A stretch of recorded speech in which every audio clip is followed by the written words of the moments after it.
Oh. Is it snowing where everybody is? Yeah. Nope. All done. Oh no, we're getting hit Where is it all hard. done? Hard.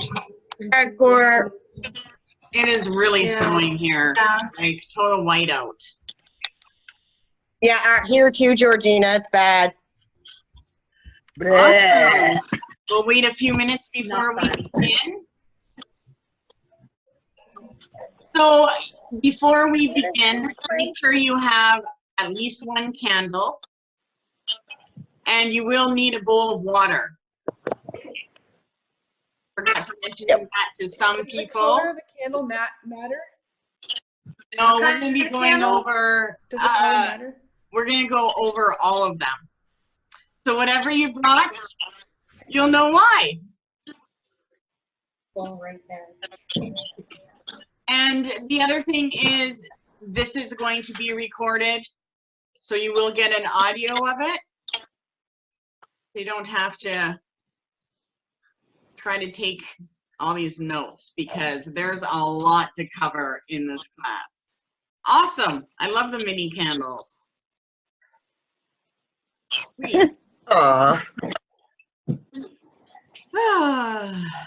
So, 2 minutes, I'm going to light up my smudge and we'll get started. New glasses, Georgina? No, these are my usual. No? Oh, maybe it's because you got your hair up or something. You look different. Maybe. Steph Maybe looks it's- different. maybe Steph it's looks all like that- Medusa right now. Probably all that cream I've been using. Yeah, you know what I've been using? I started using it about 3 months ago, placenta cream from Australia. No. Yep, Did you just say placenta cream? I did. From sheep. I mean, you can have some of my placenta if you want. I still have some of mine. We can share. Do you want to swap? Do you have your kid's belly button? I'll share you mine. I I'll trade. do. I have all three.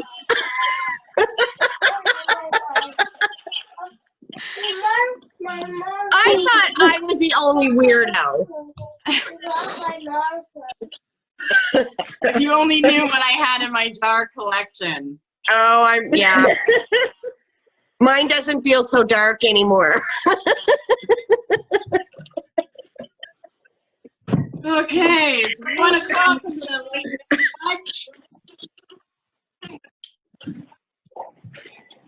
Oh my gosh, I can't believe it. Oh, I hate this weather. Smudge, take it away. Yes, Yep. please. Yep. Okay, I'm smudging you. Mm. And we may have a couple more join. So yeah, you will get an audio copy of this. We are going to be covering so much. Okay, and let's get started. So before we begin, let's cast our circle. As you listen to it and cast a circle with me, make sure that you focus on casting your circle around your house.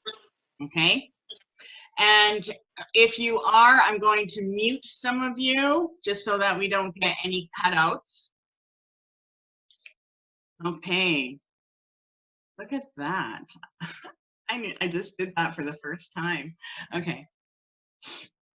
So let's cast a circle. In this place, the circle's round. We consecrate the sacred ground. With golden light, the space around, a power here contained and bound. From the north, the things that manifest. From the east, the things of mind. From the south, the things that motivate.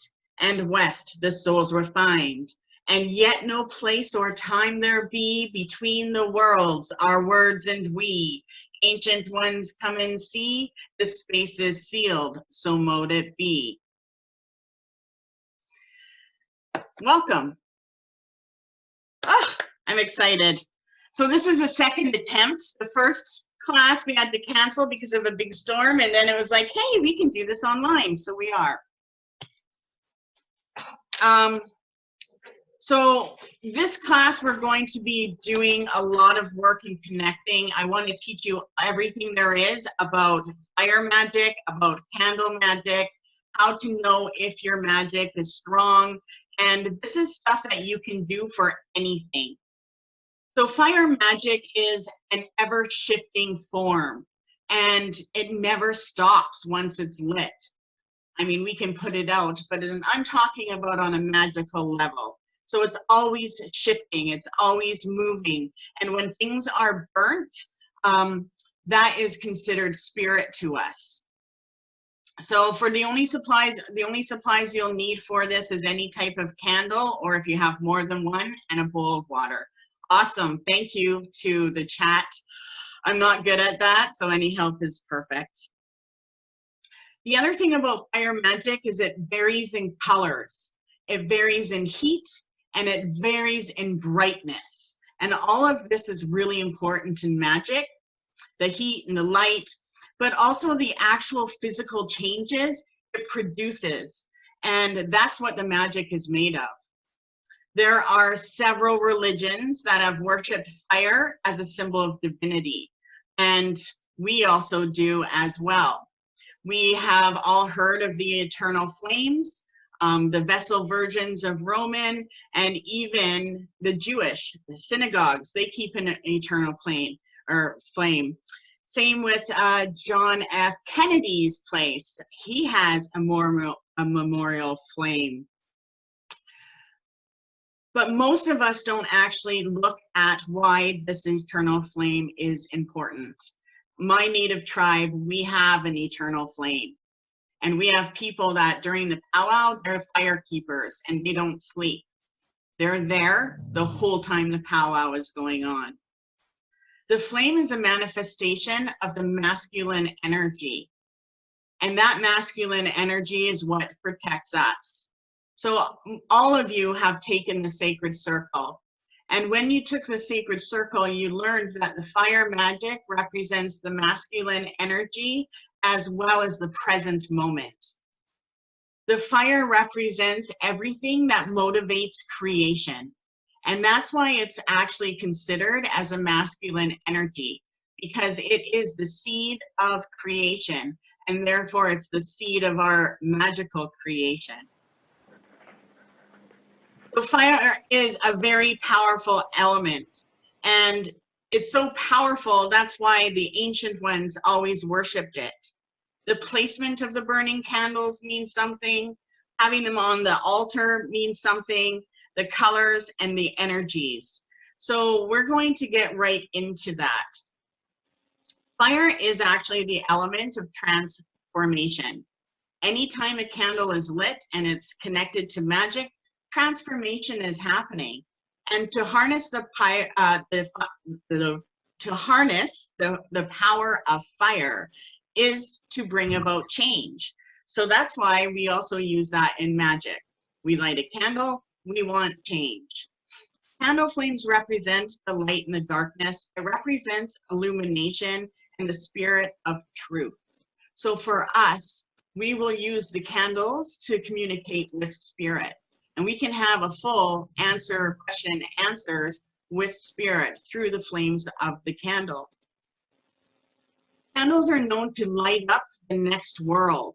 So wherever we light a candle, we are actually connecting to other dimensions as well. Okay? And the steps to magic has to do with our personal evolution. So because candles represent the spirit of truth, they are the one, that is the power that will manifest what we are trying to comprehend to the spirit. Okay? So we can ask for anything that we want in magic, but if we aren't truly aligned to what we truly want and we have other things on our mind, that magic goes to those other things.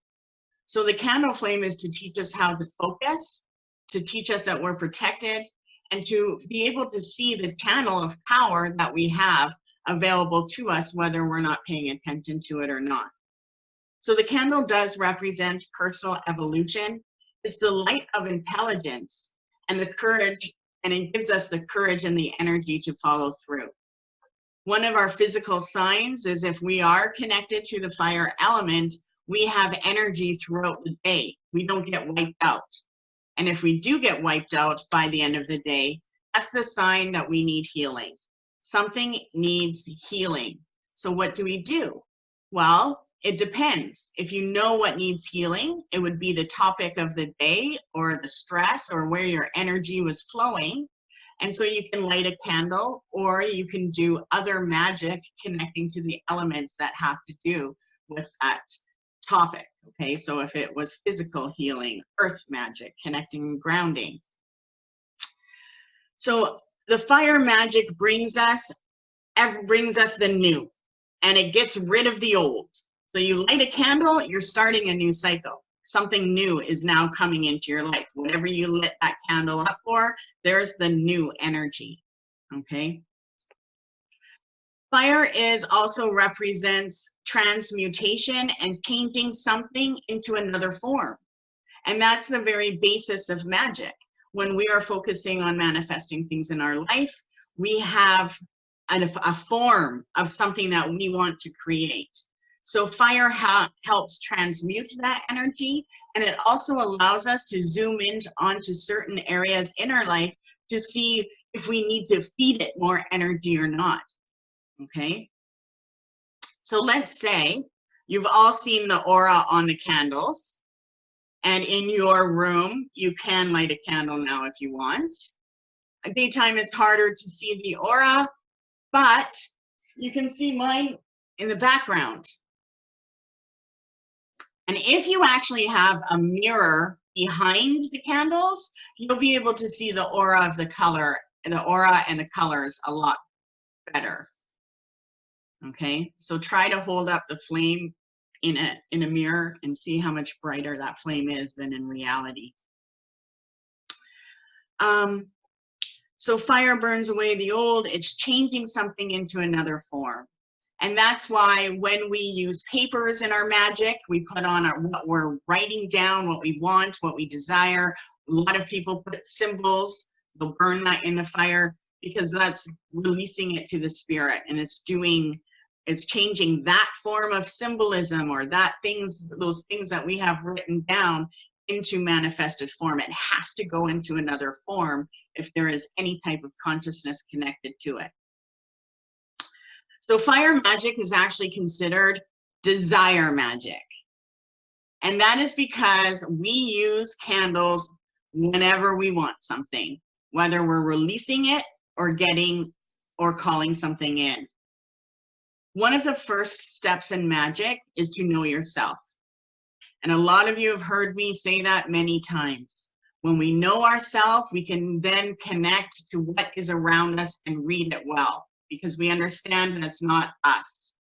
The second is knowing what we want and knowing what our main motivation is behind things. So whenever you're doing fire magic, you are connecting to very powerful spirits. And I'm going to get into that a little later too. But fire magic should be easy. And the second thing that we have to learn in magic is how to let go. Because the second we carry something that's mundane, that pisses us off, that where our judgment is on other people, our frequency goes down. And we're not in a heightened state. We're in a mundane state. And therefore, any magic in that state is going to be what's going to be manifesting. So we manifest from the state that we are in. And for effective magic, we need to go to the heightened state that we want to receive. So candles and being able to look at the aura in the candle flame is so important. And a lot of you have also heard that can we be connected to more than one energy at the same time? Yes. Just our own spirit, just the matrix of who we are. We have 7 chakras that are opening and closing, but our body actually has millions, right? We also have 12 light bodies. We're more light beings. We're more spirit beings than physical beings. So every single auric layer we have is a whole other frequency and energy. And it's also a consciousness, like its own brain. And it's processing through what it's comprehending through you. And that's why it's so important for us to stay and learn control. And the candle magic teaches us how to control things, because we won't let ourselves go into any other state that we don't want. We learn to choose what we want to heighten and what we don't. And if we don't heighten it, we just do our thing, okay? So fire magic represents our spiritual body. And a lot of people may have heard the saying that fire is our spirit, and it is. Fire represents who our spiritual body is and how it's connecting. And it also will help us when we're in a relaxed meditative state. If we're not in a relaxed state, we're not heightened. And most people have the perception that, oh, if we're in control of our life and I can flow with my timing and everybody's got to catch up to me, you're in a lower frequency state. Okay? Just like all of nature, we have a natural pace. And January is that month to learn that natural pace and to get yourself into it so that you rule your energy. So fire and the focus of the flame is to help heighten us. And when we're doing fire magic and candle spells, the number one thing we have to look at when we light that flame is, do we see an aura? The strength of the aura shows you the strength of the spell. And if you can actually see the lines in it, and many of you were able to actually see the auric lines in the flame's aura, that would let you know what consciousness you're connecting to. So if you hold your candle in the mirror and you see all 7 chakras colors or all 7 rainbow colors, then you know you've hit the frequency that you need for that spell. As soon as I see lines of colors in my candle aura, I'm like, yeah, bang on, come, bring it. And I know, like, there's no doubt. Okay. But you want to also understand what the fire is doing as this is being sent out from you. Okay. So remember that every time you light a fire, what you're going to see in that flame represents your own spiritual body and your own spiritual connection. And as in the sacred circle, we know that when we light the candle, we wait for them all to stay still. If we light any candles that have to do with any intention we put into it and it flickers, it's transmuting. So we hold it, and then when the candle flame stays stable and strong, just like the ones in my background are like not moving, you know, okay, it's time to do the magic. So when we come together for the full moon, I always wait until I see that my candles are stable. They're not taking on the power of transmuting. And when they are flickering at first, it means that there were things that were affecting you. It's showing you. It's breaking something that you don't need to carry right now. So you always reflect, what was it? What am I doing that I shouldn't be? And most of the time, it's the leak in your energy. And this not just happens to you on an energy level, it's also body, mind, and spirit. So we can have energy leaks in so many areas of our life, especially when we're going through transformation. For me, I don't even know what it's like not to have a candle lit in the morning and at night. It just works so well for me, right? So we will use the candle, everything from the ashes in the candle, everything means something. So let's get into a little bit of that. So ashes can be used for divination. And one thing that you would want to do, and I want you to try this, is try charging your candles in the sunlight. So if you have a window facing south, I have a little money tree on my window that's solar powered. So whenever the sun hits it, it goes like this, and I know money's coming my way or in working. So I know that works for the solar, and I'll stick my candles on there to just empower them. So because the candles are fire magic, south, and also a masculine energy, south and the sun is what's going to charge your candles. So even keeping them in a southern wall in your home will add more power than if you had them in the north wall. Okay. Fire magic, when we use it, we're using it to heat up our body as well. And whenever we light candles, if they're magical, you will feel the heat source. And the heat represents you're connected to the magic. So even if the room is really cold and you light the candle, make sure you put your hands out so that you can make sure you feel heat from that flame. If there's no heat, there's no magic. If there's no aura, there's no magic. Okay? If there's no colors, there could be more magic put into the candle. Okay? And when you understand how it burns, then you understand how strong your magic is. And if I see, oh my God, it's such a dim candle and I lit this for my money, oh my God, that's not strong enough. Then I know, oh, okay, well, I'll add a stone to myself, or I'll put on my money drawing oil, and I'll watch the candle until it tells me, okay, it's brighter. Okay? Or sometimes I'll just focus on my intention right there, watch the flame and see it grow. So whenever you feel heat and you connect with the candles, your body will also heat up. And that means that it has gone into your system. You're now carrying that magic. You now have that power of connection. And the same happens when we're driving in the car outside. We feel the sun hit us and we get that warmth. That's our spirit body receiving its nourishment from that God power. So the masculine energy represents the God, the sun. It also represents the colors gold, red, and white. In magic, we use white, pink, or red candles. And the most powerful time for fire magic is during the summer. People have campfires for a reason. Those that are the signs of Aries, Leo, and Sagittarius will find that fire magic is very easy for them. So the fire magic, when we practice it, it enhances the atmosphere for our spell work. It's known as the activator, it's the motivator, and it's our intentions. So you always want to make sure with fire, there's intentions put into the spell work. The other thing is when we are working with fire magic, it's actually the tree spirits that come to our assistance.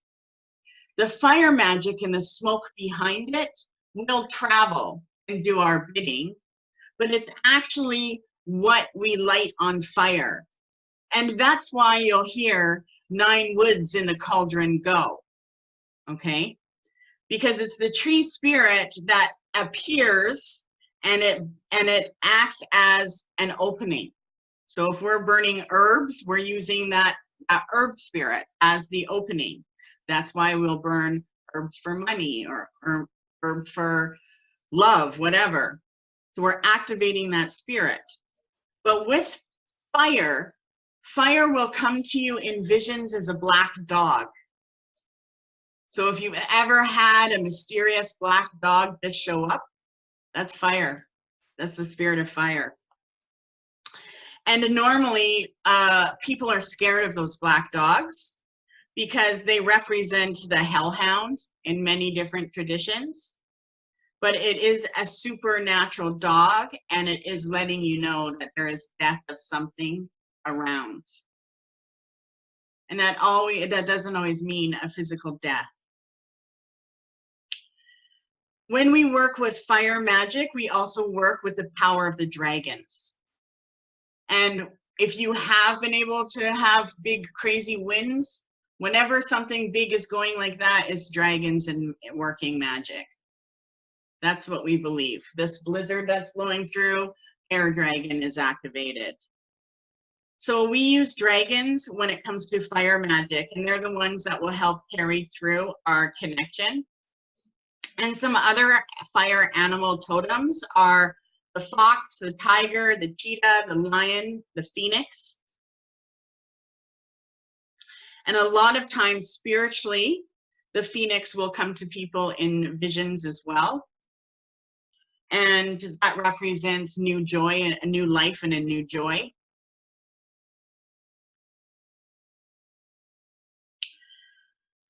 When we work candle magic, it is very effective to anoint your candles. So let's get into a little bit of the candle work. Before we move on, because I want to get into our candles, but before we move on, if you're going to use oils, there's like ritual oils that a lot of us have made. You can make money drawing oils. I have enchantment oils. But when we anoint our candles, we can make specific oils for the energies we want. So if I anoint my candle, I actually start at the tip, make sure the tip has it because it smells really nice. And when you go top to bottom, that represents things we are drawing in. And we use our blessing fingers on our right hand, right?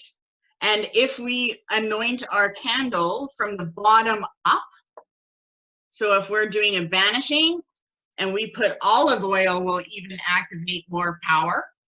If we go bottom to up, that represents things we want to get rid of. So the same thing goes when you're charging your candles. If you're lighting your candles to get rid of things, charge it from the top and go down. Or that would be things to draw in, top to down.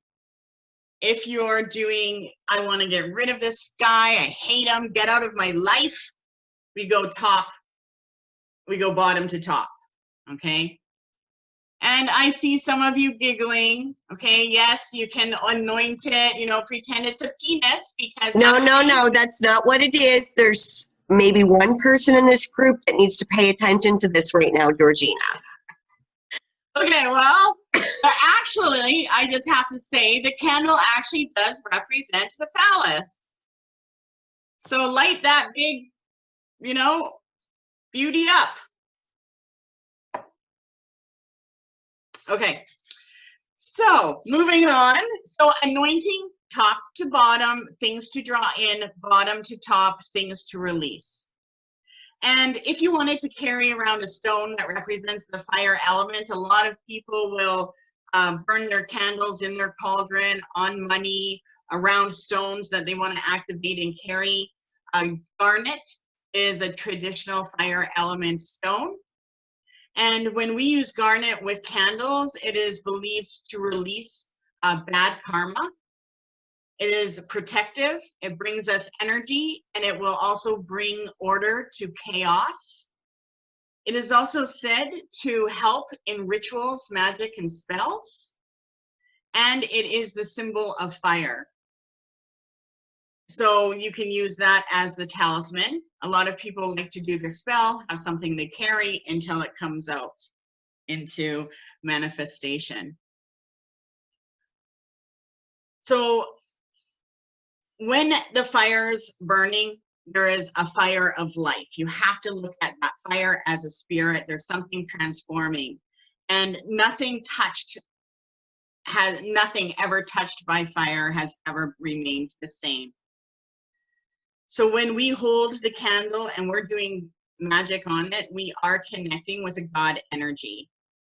And it is going to heat up our hearts, it's to move our bodies, it's to help our minds quicken. So if you feel like you're not moving quick enough or getting your ideas quick enough or getting your motivation or energy, then you definitely need to connect with the fire magic.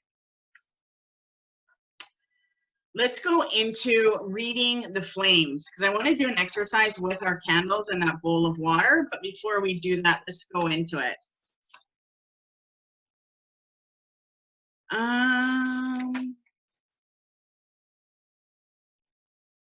Matches also represent the fire element, and that's why they're traditional to use.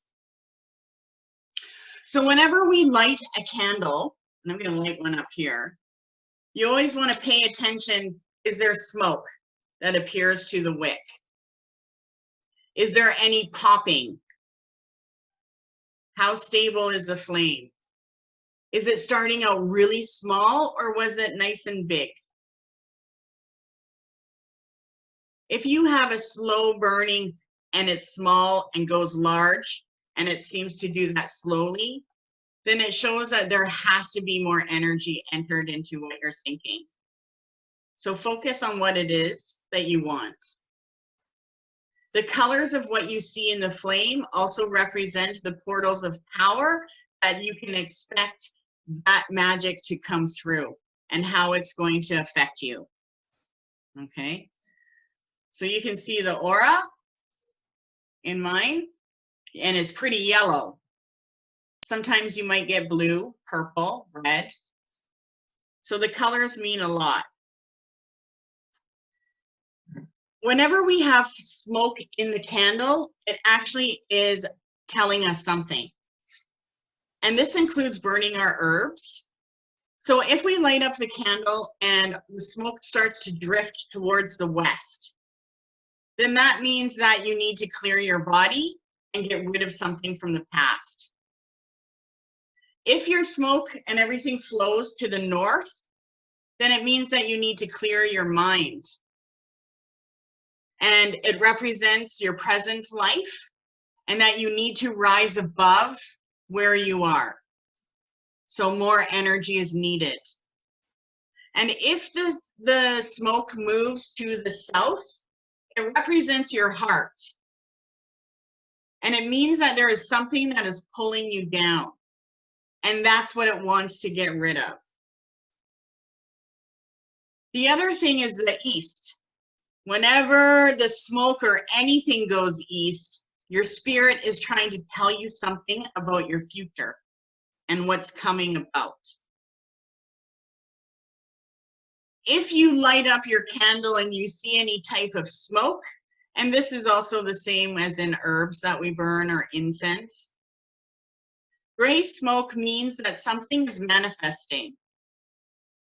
So if you light a candle up and you see a lot of gray in the atmosphere, that stuff that I always look for when I'm doing magic or psychic work, that's manifesting power. Whenever I light up and if I have a foggy, a lot of smoke, I know it's going to be strong magic. So gray smoke is manifesting power. It's also the color of the veil into the spirit worlds. Black smoke means that something needs your attention, that there's negative things that need to get out of your life. And that would always represent where you are in life. Okay, so something is negative. What is it? And it also means when there's black smoke, that your psychic's vision needs to see something. So you actually have to adjust yourself and then start looking for what is it that my vision wants to bring me. And ask, I ask, okay, I've seen the dark smoke. I smudge. Now bring me the vision. What am I meant to see? And it will come. Whenever we see white smoke, and say we light up our candle and you just see like white, then it represents the energy is healed and that the magic is actually done. So white smoke is, of course, the best. The spirit of smoke is the symbolization of transition of something of matter to spirit and then coming back to matter. So when we practice fire magic, you have to look at it like reincarnation. What we send it out to be and how it returns are two different things. And how it manifests shows us so much of who and what we were. And it also teaches us the power of manifestation. And when we are working candle magic, it will never stop. Your manifestation will always just keep growing and growing and growing. And the topics will change. So it represents ascension of the mortal spirit and body into immortal spirit. It represents it coming from our mortal body and mind, and it's going into an immortal spirit, a higher realm existence, hopefully, depending on your mentality, right? So it represents the release of the soul, or the release of the spirit from its visible physical form, and its ascent back into the invisible, going into the spirit realm. And then it comes to us from the spirit realm. So it's like, there's our gift from the gods. And spirit doesn't read words. It reads what we are sending out. Okay? So magic, money is considered a currency. It's called a currency because there's a frequency to it, and it affects people. It either puts them in a state where they feel like they need more and they're in a state of survival, or it puts them in a state where they're happy and they have everything they ever wanted, or in a state of growth.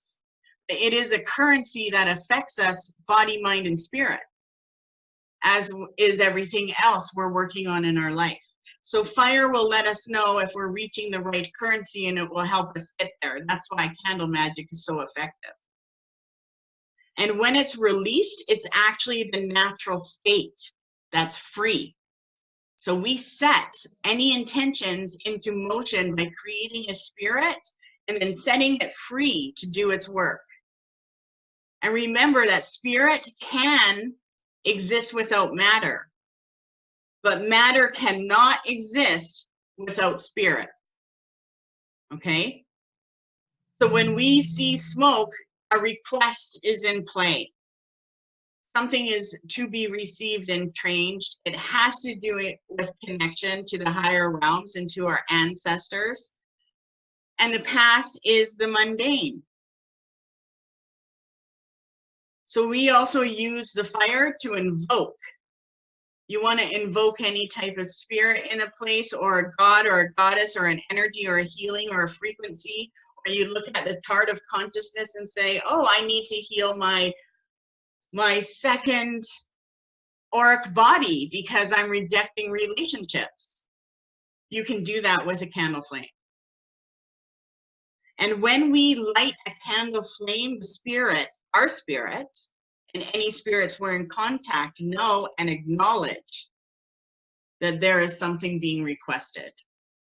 It's so sacred to our DNA and to our spirit that that's how it reacts. Our spirit doesn't have to go, oh my God, she lit a candle for the first time. They just come and feel it and do it. Okay? So a lot of you in the Sacred Circle training were able to hold the candle in their left and feel what it felt like, and then charge with the right.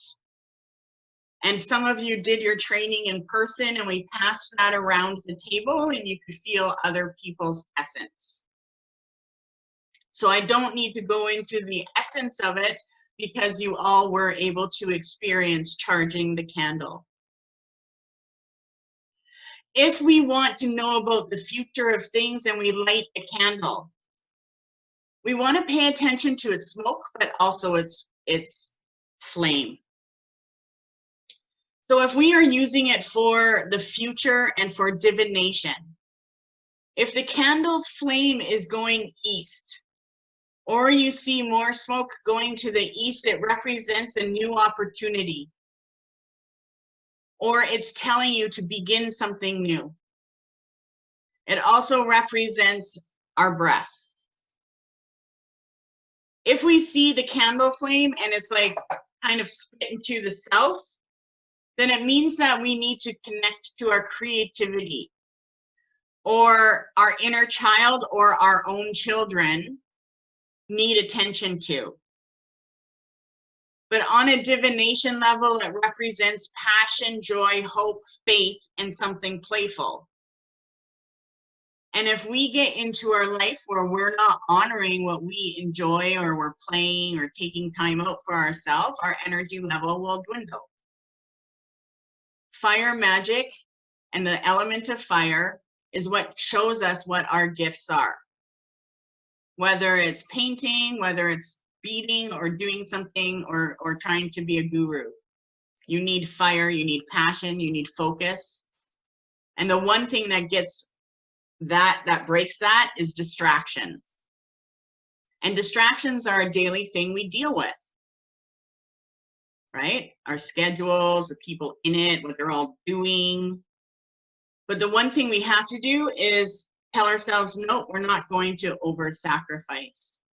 So fire is that if we feel like we need to give our energy to something, we'll light it up and know that that fire is backing it up. If the flames are going to the west, or you even see more smoke going and they're sure west, then it represents introspection. And there is something that you need to figure out before the next day. There is something that you need to realize that happened. Okay? If it's going to the north, then it represents knowledge trying to get to us.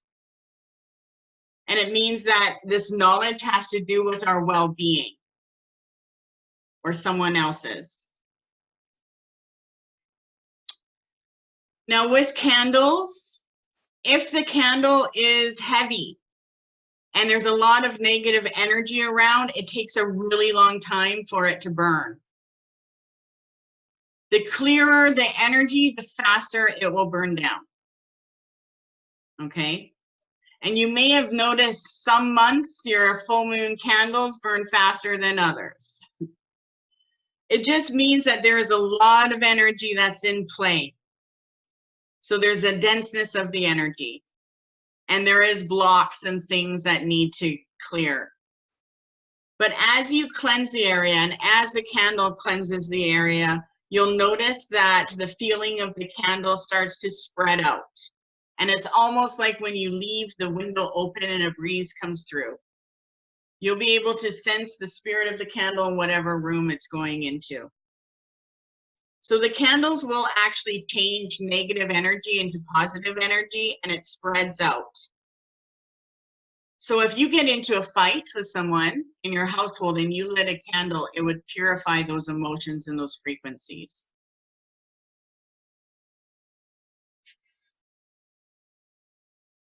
One thing that you can also do if you light up your candle and you see white smoke, that lets you also know that your spirit guide is there. If you get black smoke, then it represents earthbound spirits. If anyone ever gets a flu in your house or a cold, light a candle and you'll see black smoke coming from it. Okay. Let's go into reading the wax. So does everyone have a bowl of water? Just nod your head. Okay. Before I get into color candles, let's do some reading of the water. I forgot a bowl of water. Brett's gonna get one. So traditionally, in the ancient times, candles were only used by virgins. So an unlit candle actually represents a virgin in magic. So if you ever get to a spell and it's like, calls for a virgin, use an unlit candle. That's what it actually means. Okay. I find that interesting.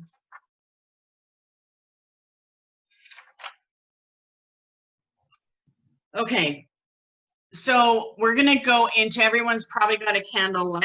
Let's go into reading the flames.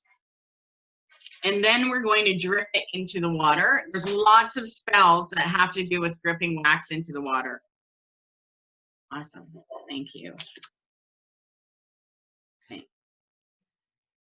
So whenever we're dealing with candles and we're reading the flames, You wait until it's stable. And whenever you start to read the flames, you want to make sure that there's no hump on your candle. So see how mine is now flat, and inside there's a bowl of wax that's melted. So never read the flames when it's still got that new hump on it. Okay. Oops. See, this one's got a new hump. You don't want to read that. So every wave, crack, pop, and flicker means something. If you get a small, strong flame, and the smaller the flame means the less the energy is burned. It means there's less energy fueling the spell. So that's the first sign that you do need to add more energy and intention to it. Okay, yeah, like yours is a nice big flame. Okay, if you do a money spell and you have a small flame, it just means that your manifestation is going to take longer and it's less effective. So if I see a small flame, I'll do it again, or I'll even light a second candle, or I'll add an herb and oil. So let's hold up our flames. Holy shit, some of you have huge flames. Awesome. Nice. And look at the auras. Lots of yellow. Oh, someone's got some red there. Perfect. Okay. When we have a bright, tall flame, which most of you do, that means that there is a lot of energy into the spell. There's a lot of energy that the fire wants to get to. Your spell and your energy will be quick and powerful. It's already in play. So for all of you that has a bright candle, your God energy and the fire element knows, and you already have passions that are in play. Now, if we get a dancing flame, then that means that there's chaotic energy. And that's what we're dealing with. So then you know, oh my God, I need to have that chaotic energy cleared. And it also means that the candle and the fire magic knows that it has to clear that chaos. So that's what it's doing. It's showing you, I'm clearing the shit, and it's usually our own. A lot of times we will also see the dancing flame in a weaker flame or a stronger flame. So if you see a dancing flame, the first thing I do is I ask it a yes and no question. Because sometimes when spirit is in our presence, it will want to communicate through the flame. And if it's flickering, I want to say, I want to know, is that chaos you're cleaning from me, or are you here to communicate? And if I say, is there a spirit wanting to communicate, and all of a sudden the flicker stops and it goes really straight, that's a yes. So when you're communicating with spirit, with the candle flame, yes is straight up. Show me a yes. It'll go straight up and still. And then when you say, show me a no, it flickers. And no means a flicker. So sometimes those signs can be a spirit wanting to communicate with you. And if that's so, start asking all the yes and no questions that just start coming to your mind about anything. Who are you? Are you male? Are you female? Are you here to help? And all yes and no. The other thing is in the sacred circle, we had you looking at the flame for the goddess. And that's really important because depending on that dark part where the woman is, that lets you know how far your candle magic is at. So if you see the maiden through that candle, which is a lot of the green cloak and the reddish long curly hair, you're in the beginning of the journey of whatever it is you're trying to manifest.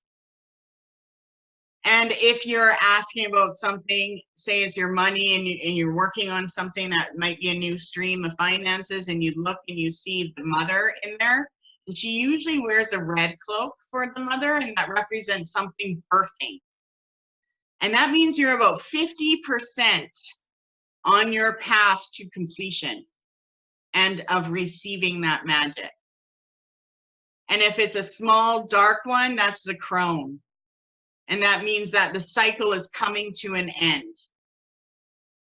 So if I look and I'm like, oh my God, I gotta check on my money situation, and I light a green candle, which we'll go into later, and I see the mother, I'm like, what?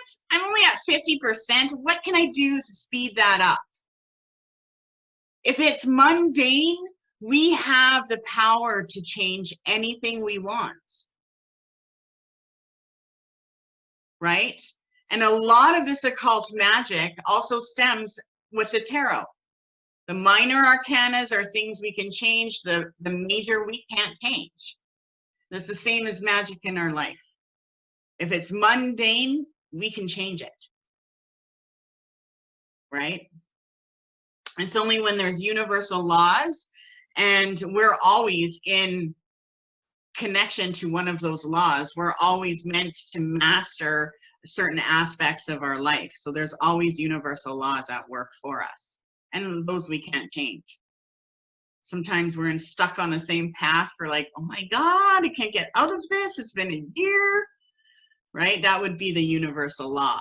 What is it that the universe needs me to learn before I can move on?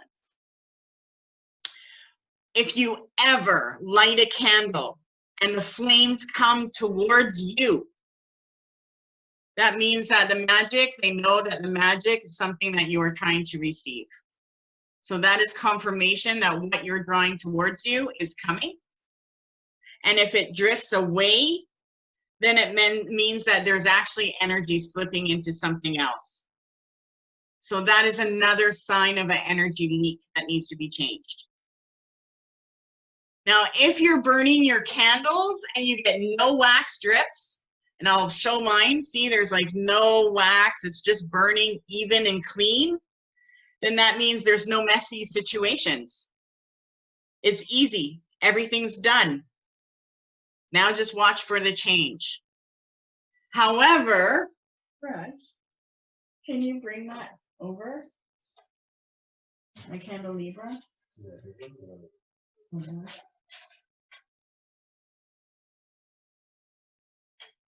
Careful. I don't know if you can see it, but a lot of you have seen this one. So just hold it for a sec. All these drips, they represent spirit. And the ones that rise, if you can, I'm going to turn it just a little bit. If you can see that black spot up on my white candle, that represents guardians and spirits that you are that are yours. So whenever you are burning a candle and if a wax stays on top of it and the flame is in between, those are spirits that you raised and are helping you. It's very powerful. And any waxes that drop, and you saw the long hanging things, those represent things that we can read. And that's what I want to get into with this bowl of water. So if you get a clean burn and there's nothing and it's like, why don't I have any of that action? You don't need it, it's clean. Okay. So grab your candle and have your bowl of water. And I like to do this lots.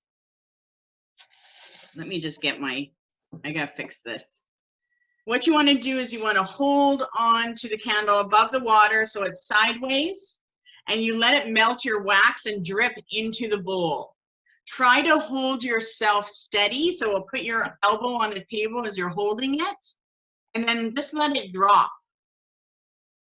So put your bowl on the table in front of you. Grab your lit candle. Georgina, does it matter what color the candle is? No, we're going to get into that soon. Okay, perfect. Thanks. So you want to turn it like this, and you can see it dripping. And I tilt it so it's like really dripping. And I'm letting it go into my bowl. And sometimes the candle will move away from each other, and other times it will drop on top of each other and start forming. When you do this, you want to make sure you also turn your candle. And you do this until you go around the candle until it's as straight as it can be. Okay? And whatever falls into that water is meant to. Don't try to create any type of shapes. And you can do like blessings for money and make talismans for people doing this and having wax drip on money and coins. Can we do protection? Yeah. So when we do this, you want to see if you're getting any black in the water. Or is it just candles and the wax? I'm getting some black in mine. And then once you've gone all the way around and your candle top is also is straight, see it's back to pretty straight, then put it down. So let me just get to my wax divination. I have so much mess here.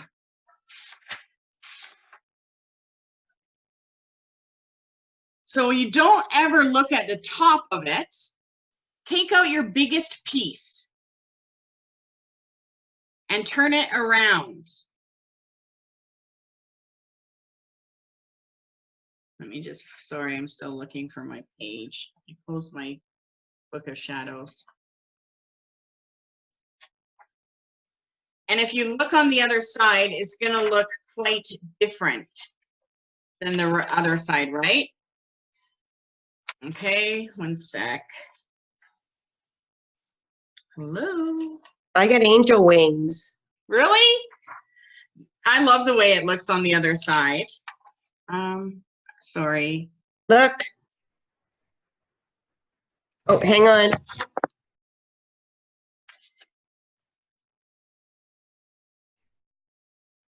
Nice, exactly. First you want to see what do you see in the wax.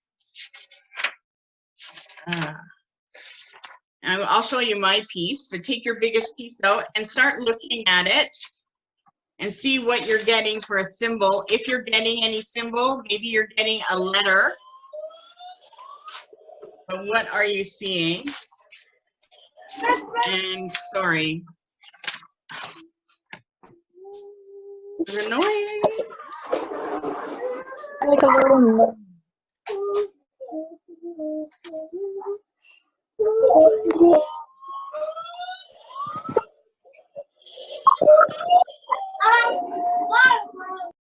That looked like a goat. That looks like an octopus.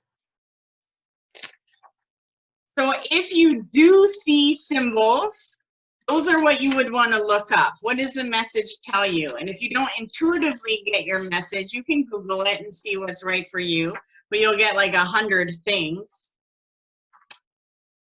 Oh my gosh. I should have just got Brett to help me. I'm looking for my wax page. Yeah, but I need it for this. Okay, so how many of you have, maybe check my binder here, that if there's a wax part.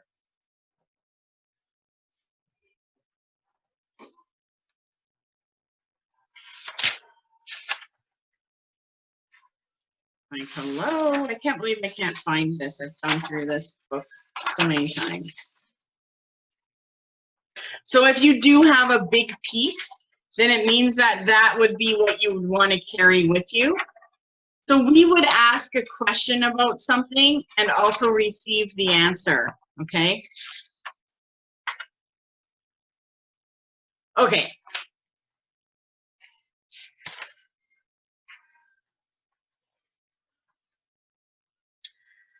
So if you see, I'm just going to wing it and we'll go with what we're seeing. So I'll show you mine first.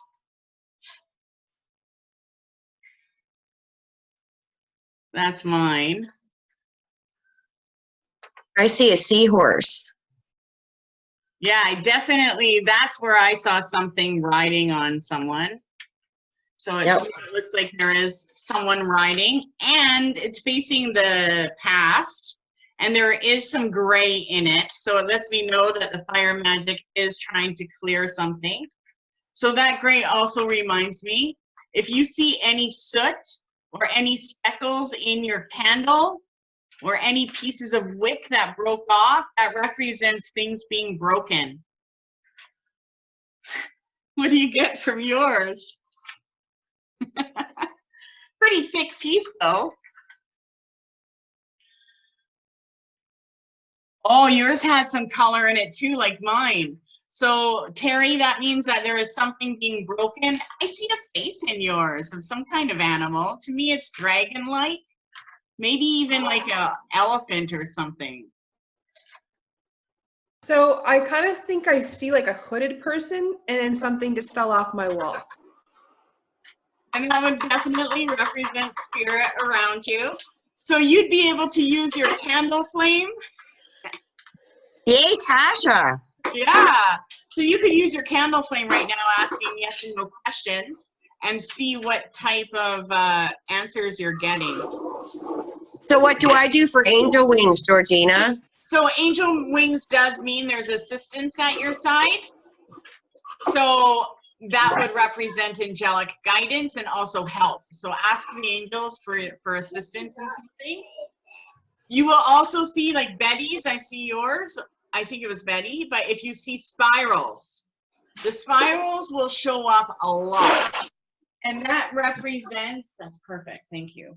That represents something that is building in power, right? So the spiral is rejuvenation at work and manifestation. So Tondi, I can see a spiral, how it's all kind of connecting there.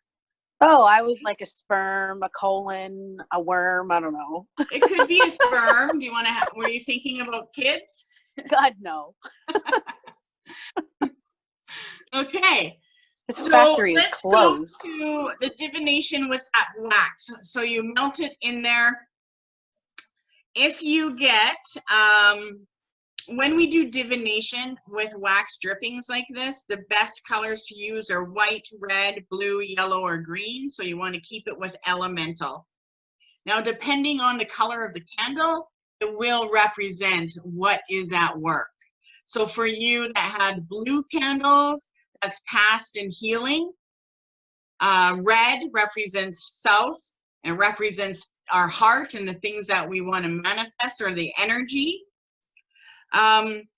If you see, let me see, if you're asking for a simple question or a sign about something, grab the candle. So say I want to know something about my husband. Okay, so I would grab a red candle, right? Or if I want to know something about the past, I would do a blue candle. If you want to know something about the future, it would be yellow. But if you wanted to be more specific and say, I want to know about my psychic abilities, I would use a purple candle. So you can be as specific as possible. And I'm going to get into colors in a couple minutes, okay?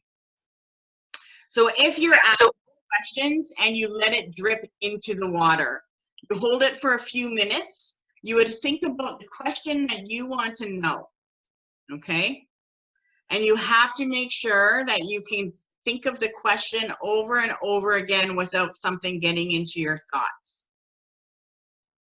When you tilt it over the water, you want to make sure it's about an inch minimum. So you don't want it right up close to the water. As it starts dripping into the water, you're going to get some tiny drips. So if we see little drops of wax, so let me pull one out of my water.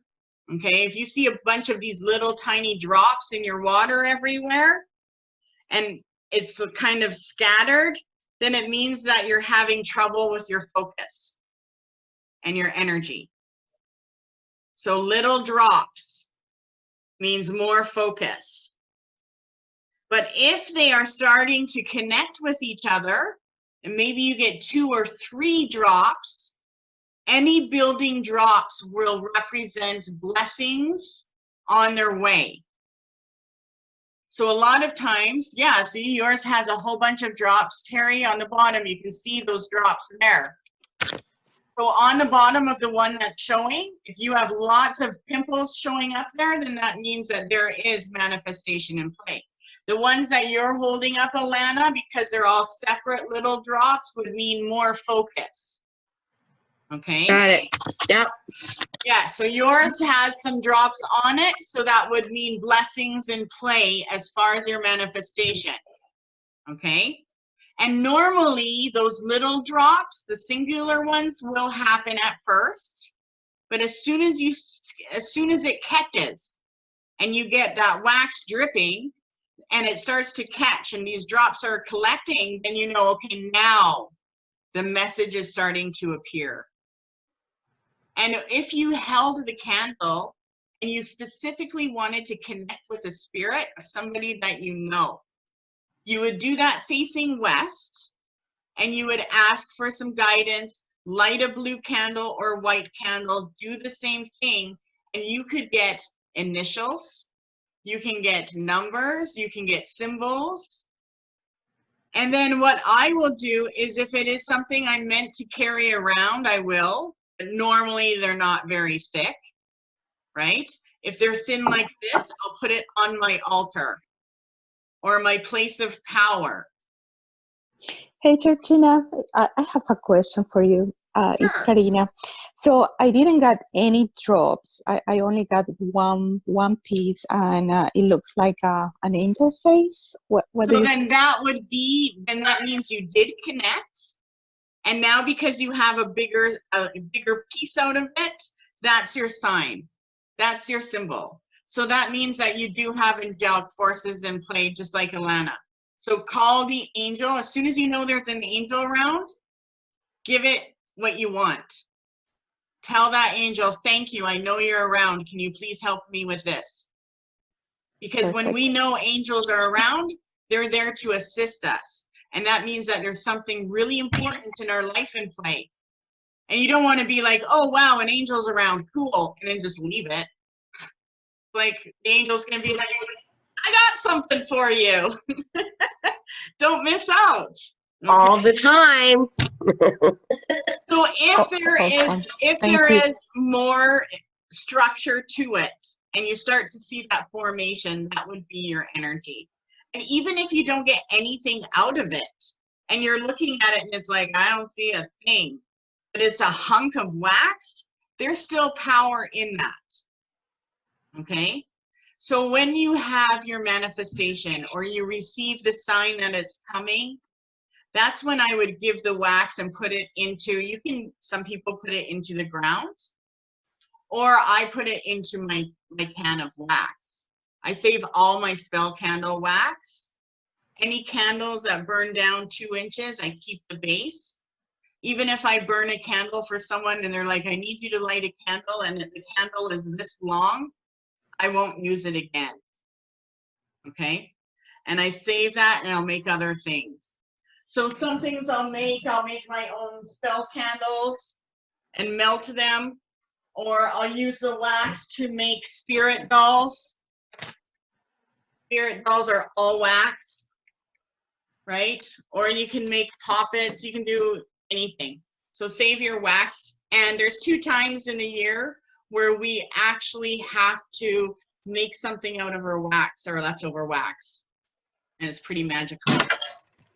Okay? So always look, if there's something to it, then that means it means something. Hey, will you grab my little, no. It's on that little shelf in the kitchen, that little wax gnome for my burning.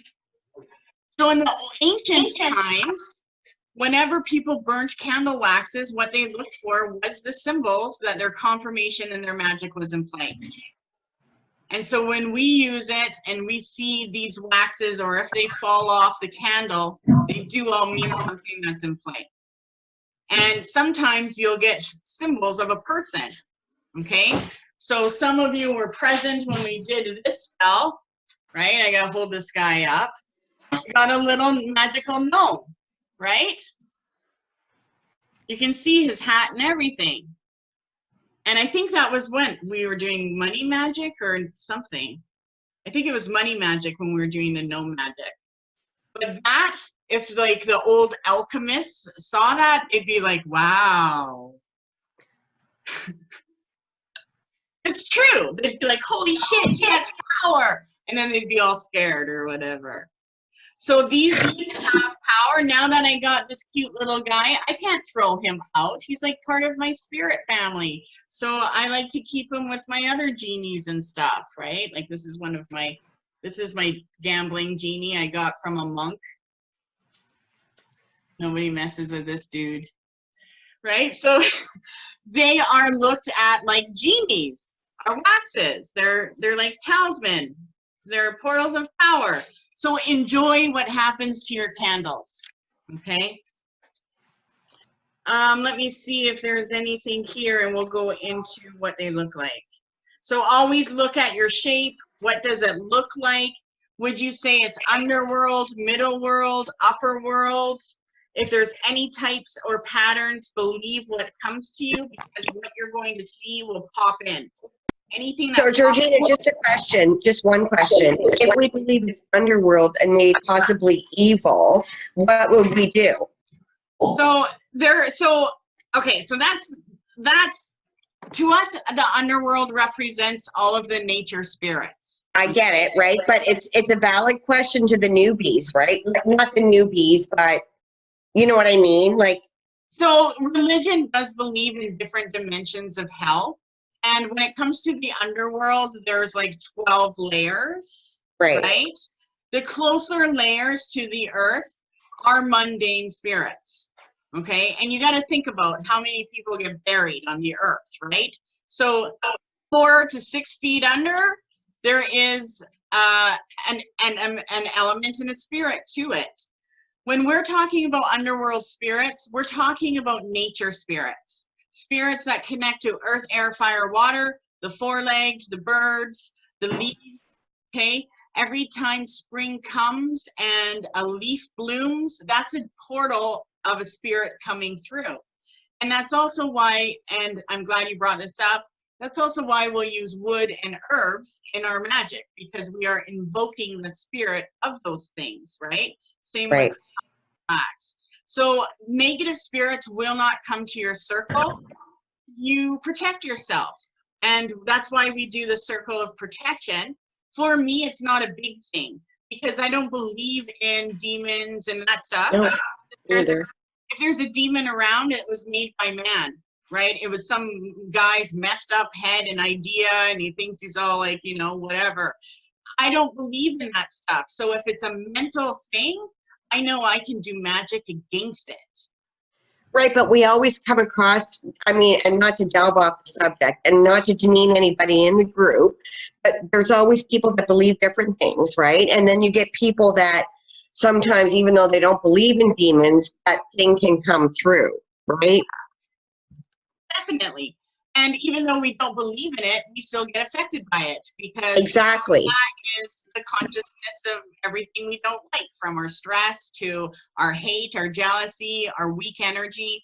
All of those things are consciousnesses that are attracted to us. They're mundane, they're not higher realm, and they'll pull us down.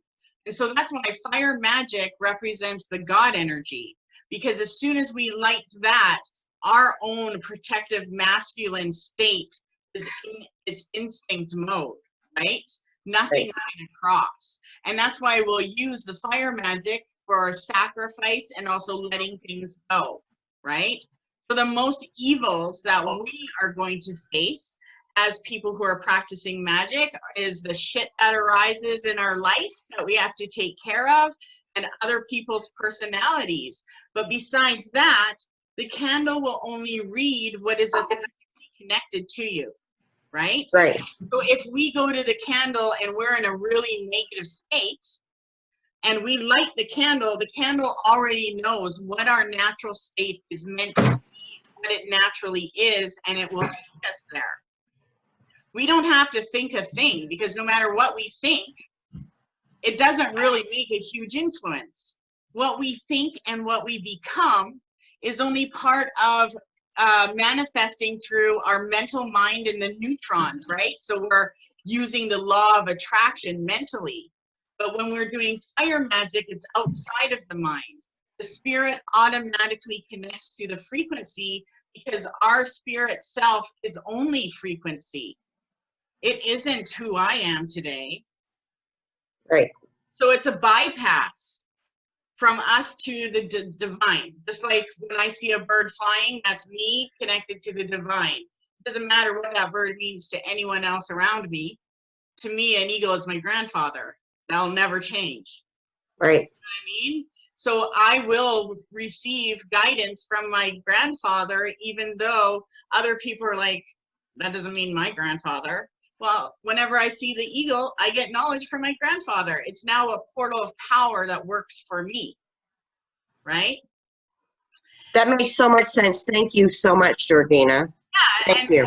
so that works the same with crows and everything that we receive as a meaning, it will become a meaning. Right. Right? So yeah, it's pretty interesting.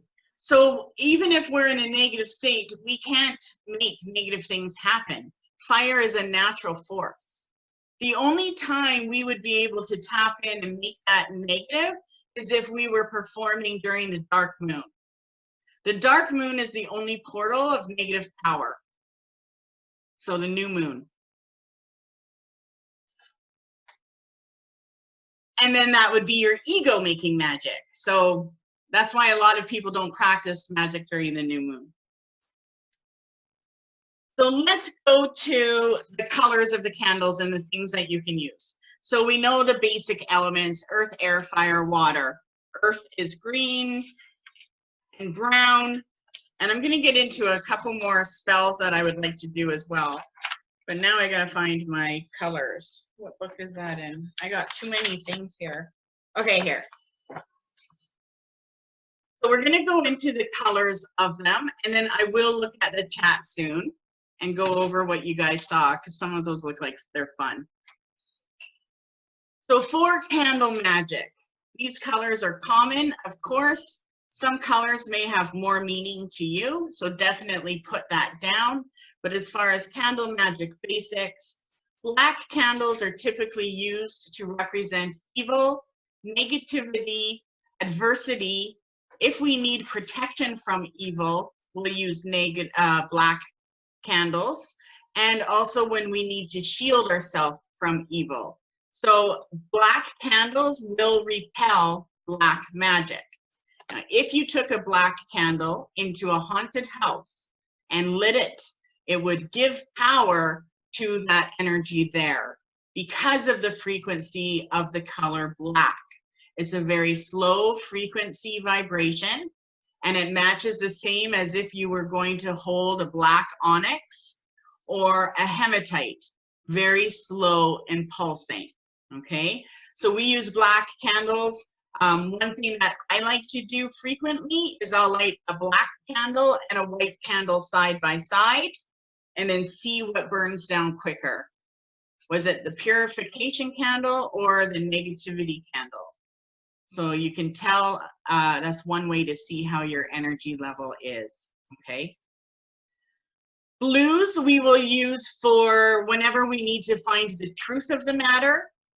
It also represents health. So if you're doing any type of healing, you want to use blue.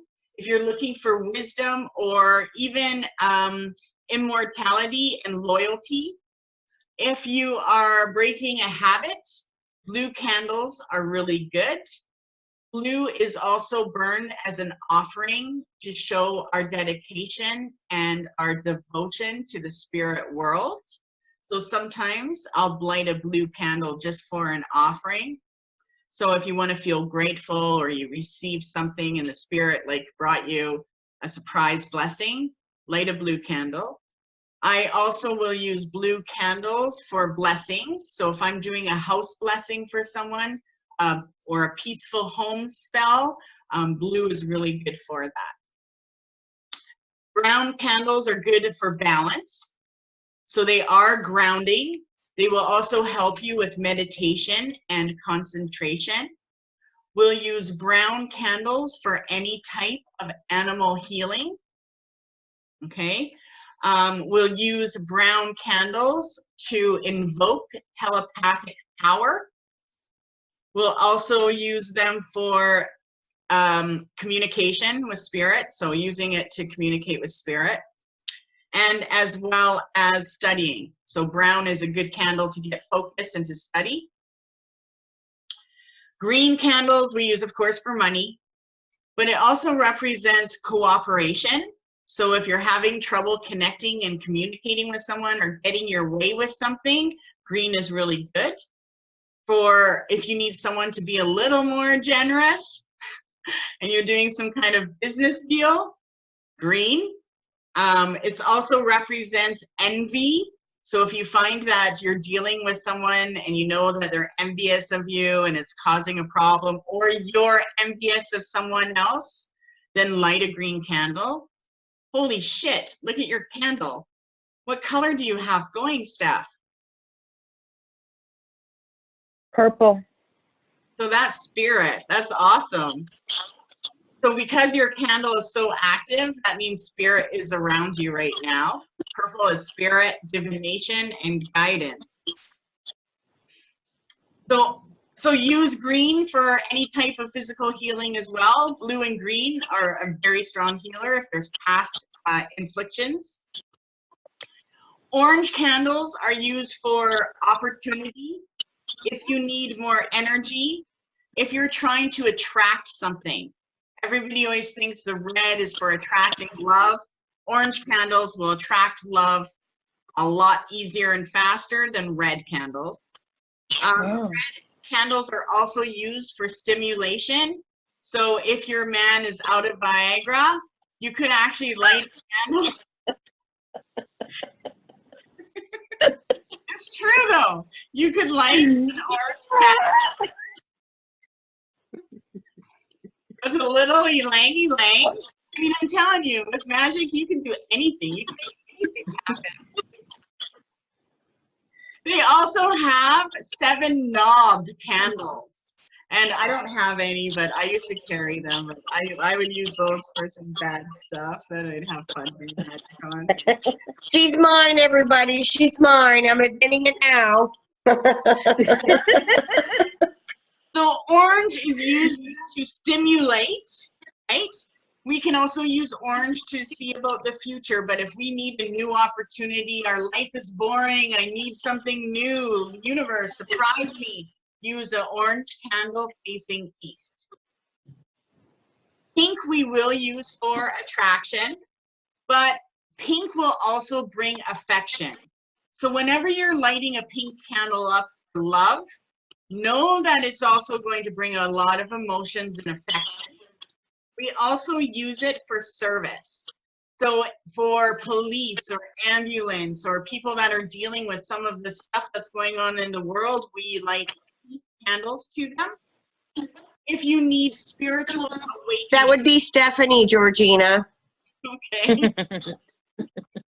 Just saying, she is ex-police. She needs the healing. Awesome. I gave her that route. Exactly. I'm Right? good. She's on a good start. Pink is also leadership. So if you are going to do an event or you're going to teach something, pink candle will support that. It's also used to heighten our femininity. So if you find that you've been, you know, the man for too long, light a pink candle and it will invoke femininity and bring you into balance. Purple candles represent ambition, wisdom. It represents spirit. So we always, in my candelabra, I usually do a white or a purple that represents spirit. It also represents psychic ability and also psychic activity. So if your flames are going crazy, there's spirit around you. It also lets you know that purple is used for independence and seeking your new path to dignity and your ambitions. So if you want to feed your ambitions, or if we're doing candle magic and we find that the flame isn't very strong, we can add a purple candle to it. It will heighten the frequency.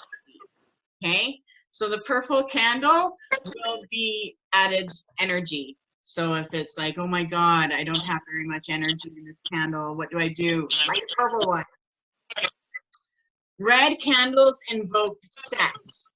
So yes, you can use red for love, but if you're doing a red candle for spell magic, you're going to be invoking sex as well, okay? And if you find that you're like, don't want it and you haven't had it, light a red candle and balance that out, okay? So red candle keeps our sexuality balanced, but it can also bring it on. Energy, we use the red candles also for our own physical energy level. So if you find that you're really weak and you have been lighting white candles, you have been seeing the aura, but you still get tired, light the red candle. The red candle will purify and reactivate your energy level and your vitality. We'll use the red candle to represent the law of attraction and also anything that we need to have a magnetic energy, okay?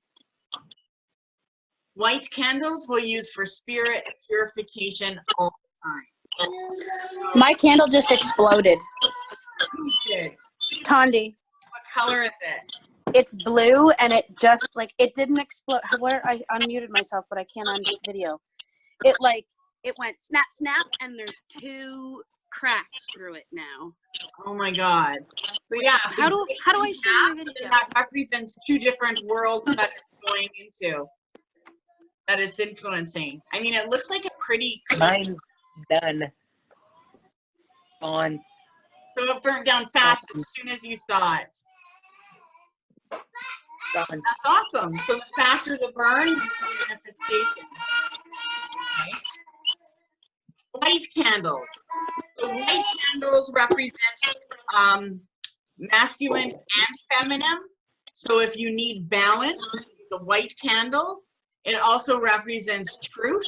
So if you find that you're falling out of your truth, light a white candle around you. It represents our spirituality. So whenever you light a white candle, whether it's put intention into it or not, light of that white candle represents your spiritual power right now. It also represents expansion, cleansing, respect. So if you need someone to respect you more, use a white candle. You can also use a white candle to receive prophecies. And when we use the white candle and look at it, and if we can see the light, you can see the light kind of hitting my forehead when I do that. That will activate your third eye. So when you look at the flame of a white candle, it will activate your clairvoyance, and that's your psychic sight. It is better to do that facing the east. Yellow candles are used for unity. They're used for success, any type of business venture. If you're renting a new place or negotiating anything, any type of contract deals, have a yellow candle. Yellow candle will also represent universal love, creativity, and action. If you want more occult power, where you want to work with spirit more, we use yellow candles for that, and also to invoke spirits. So if you're like going into a place and the people are saying this place is haunted, but you're not feeling anything, light a yellow candle. And then stuff will happen, okay? Let's get into some blends of candles, because this is some of the definitions, but when we're doing candle magic, a few things are important. Number 1, nails. So the coffin nails are the best, but if you don't have an old rusted coffin nail, get a nice nail, we carve on our candles. So if I'm doing a green one, so if I'm doing money magic, If I'm doing money magic, I'll carve how much I'm calling in on the candle. Okay? And some of you in the Wicca class have the Theban alphabet. We will use the Theban alphabet which is the witch's alphabet, on our candles as well. So the candles, if we're using them to represent other people, this candle is like a baby doll. This is a puppet. I can make this candle represent anything I want. And if I put the name of the person, so if I have someone that's pissing me off, they get carved on a freaking candle. I put their first and last name. You want to be specific. Okay? And I'm not lighting a candle to be like, oh, dude, them harm. I'm lighting it because they got to me and my spirit. And I need purification. I don't give a shit what they did. It affected me. And now I'm pissed off because I got affected by someone else. That means everything I've been holding in my vibration that day has just gone to shit. And I have to start over. Okay? And that's how serious it is when it comes to what are you allowing yourself to carry that isn't, that isn't heightening you. Okay? So candles we use to sacrifice, and we carve. So I carve if I am trying to call something in, top to bottom, and if I'm releasing someone else's influence or judgments on me, I carve them down and up. Quick question. If you're doing a business dealing with somebody and they're really pissed you off, but you need to finish the business dealing, would you do that before? So if I'm dealing, like for me, real estate was a big deal in my life. My husband and I did 20 properties, and every one of those we went in hardcore and we could go. Before I go to any meeting, I put down what I want.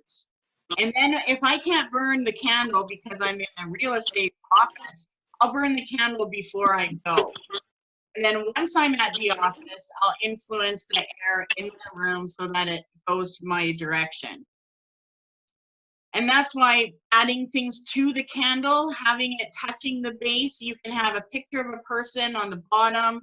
You can have the amount of money on the bottom on a piece of paper and let the candle burn and see what drops on that piece of paper as far as wax. So yeah, you can influence anything with it. I believe that the reason why I live my life is because my magic has worked so well. Right? So I do magic on everything. Buggy on a horse deal, and it's driving me nuts. So would I write his name on the candle and burn it, or would I try to? I would focus on the just judge. The just judge. Just Okay. the judge. The judge What is fair? your point of view. And whenever I deal with courts, you want to do a blue candle as good court, white candle, and then make sure you charge that candle while you're burning a black onyx with it. Black onyx makes people see things your way. So if you ever see a lawyer and he's got a black ring on, then you know he knows his shit. I'd be like, he's mine. So if you burn the candle, tell the judge what you want. You're speaking to the judge, and then take the stone with you as the talisman so that frequency is there. And some people would even drop some of the wax on the stone and take it with them. Okay. Georgina, so, yes. Georgina, sorry, for protection, what color of the candle should we use? So if it's a male and you're trying to protect your energy from a male, I would use a red candle. And I would actually probably add a white candle to it and have them both going, because then you can see how strong the protection is of the white. If you find that the red candle, which means that's the male, dies down quicker, then he still has a hold on you. So then I would let the white candle burn all the way down. And then within 3 days, I would check it again. Okay. If it's a female that you're trying to protect energy from, use a pink candle. And then I would do the same thing, light a white candle with the pink. Now, if this person you see, they're just evil, and they're like someone that has, you know, put you in a traumatic state, I would use a black candle. Okay, but the name of the person has to be only on the red or the pink, correct? Nope, you can carve any candle you want. Okay. And for emergency purposes, a white candle can be anything. Okay. Just fair tell enough. that candle, this candle is going to be vibing like it's red. It represents this dickhead I have in my head. Oh, that rhymed. Yeah, see? The soothsaying starts coming out when you connect. So the thing is you have to know when you're doing this magic, you aren't creating something negative to happen to the person. However, there is candles that you can burn to return things. And if I feel that someone, and usually I'm told, if I receive energy that's negative from someone else, I send it back 3 times. And if they've done it again, I'll send it back 10 times. And there's other candles that you can make. This is my Run Devil Run. So whenever I'm dealing with a religious spirit or the mentality of one, I'll use this, right? Or you can make candles. This is my jar money candle. And you can see I always shove herbs in there and I remake it over and over again, right? So you can use crayons to color things. You can make your own candles. And once you start burning candles for magic, you're going to get like a coffee can full of stubs, and you'll make more spell candles and you'll get better and better at it, okay? So let's talk about some of the blends that we can do. One is, I like to do a double action spell. And that means that if I need to boost the power, or if someone directed energy at me and I wanted it sent back, sometimes I'll do a double action spell. And that represents using a black and a red candle. Or you can use a black candle and I'll light it from both ends.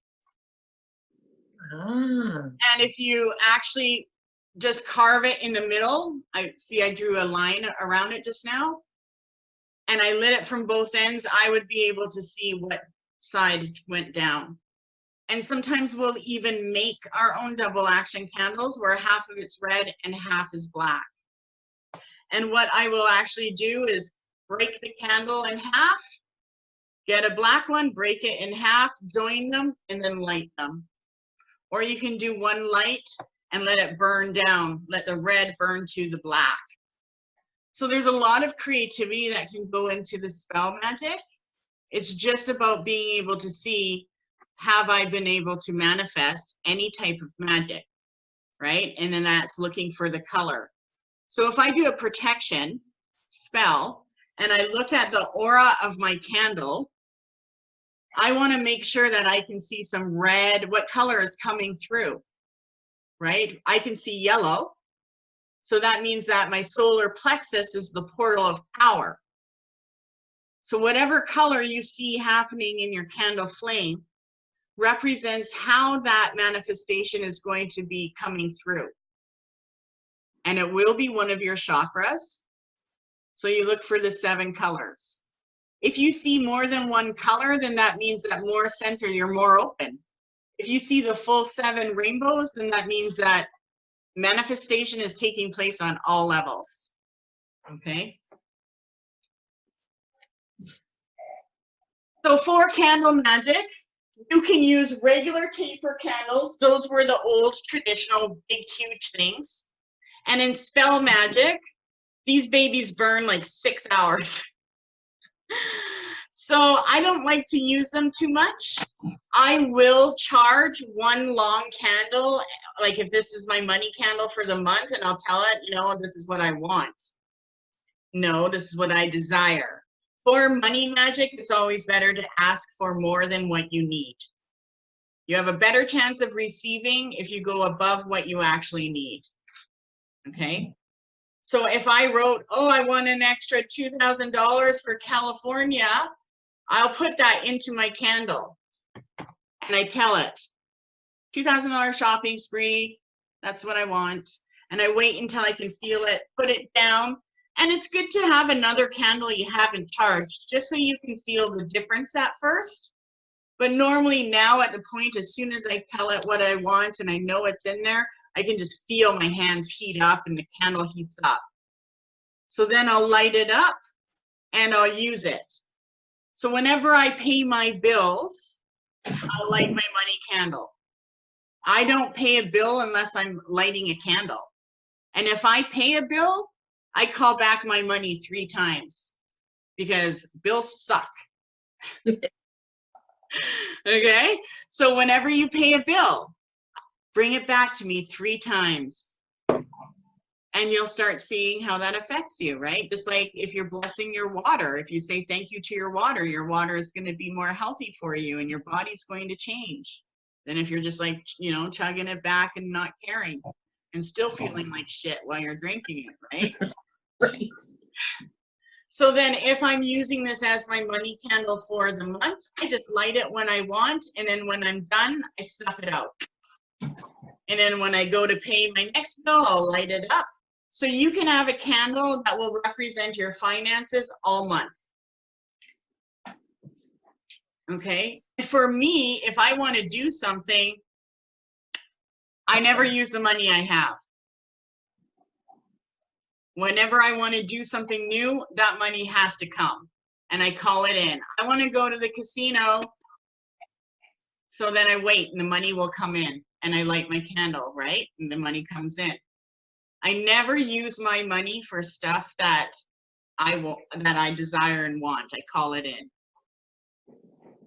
Okay. And for me, doing this, I always believed no mortgage, you know, no loans. So for me, and I haven't always been this way, but for the last 10 years, it's like if I can't do it cash, I don't. Because to me, my money, I love my money. Like, I freaking love money. I'm not materialistic, but I love my money. And when it comes, I feel joy. Okay? And when I do something spiritual to help someone and I receive that, it's a beautiful exchange. I'm co-creating with the universe. So money is your science. Use it as your spiritual science and your motivation. And go for it.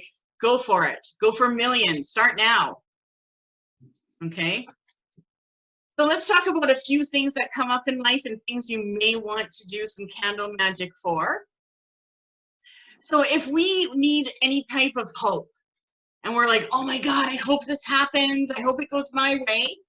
Hope and optimism, we will use an orange candle with black spruce. So candles and herbs and oils are always good. Okay? Say we want to go on a trip.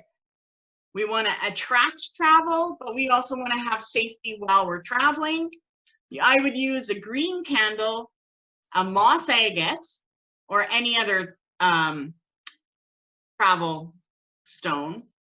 And I would also carry an arrow stone. Arrow stones are very protective, the native arrow stones. They should be in every car.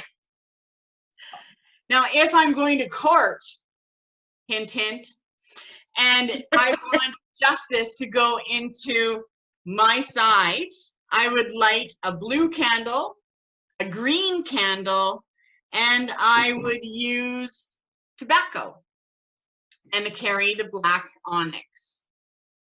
So sometimes I will use the candle to light my herbs as well. And that will give power to your herbs. Okay. Say I'm doing a fortune reading, and for the first little while when I started doing shows and stuff, oh my gosh, I felt new. I was always so nervous and stuff. So if you need to, if you're doing fortune telling or divination and you want to grow and connect and learn how to figure out how spirit communicates with you, it's a purple candle. And if you have patchouli and vanilla, that will help enhance your connection to your dim legend guides. I'll also use a lucky sea bean. Some of you guys have that, but they're little lucky sea beans I have. They're from shamans, and when they look at them, they let you know that's how they find your animal totem. So those are really good for fortunes too. And they say if you carry a lucky sea bean, nothing will ever go wrong. If you want someone to bend to your will, we would use the air element. But say you want to do a spell and you want things that you want them to be under, not like under your control, but yeah, okay, kind of. So if you want others to bend to your will, I would use a purple candlewood, and benzoin is the resin. So benzoin usually comes in a chunk. It's something that we'll use to make incense. And then when it burns, it smells like bubble gum, like it is candy. It is so good. And it melts really fast on the puck. Or you can get the essential oil, and it's still yummy smelling too. So bending people at your will, purple candle and benzoin. And then what I would say to me is, blessed be the universe from where all blessings flow, pour this onto me. And then there you go.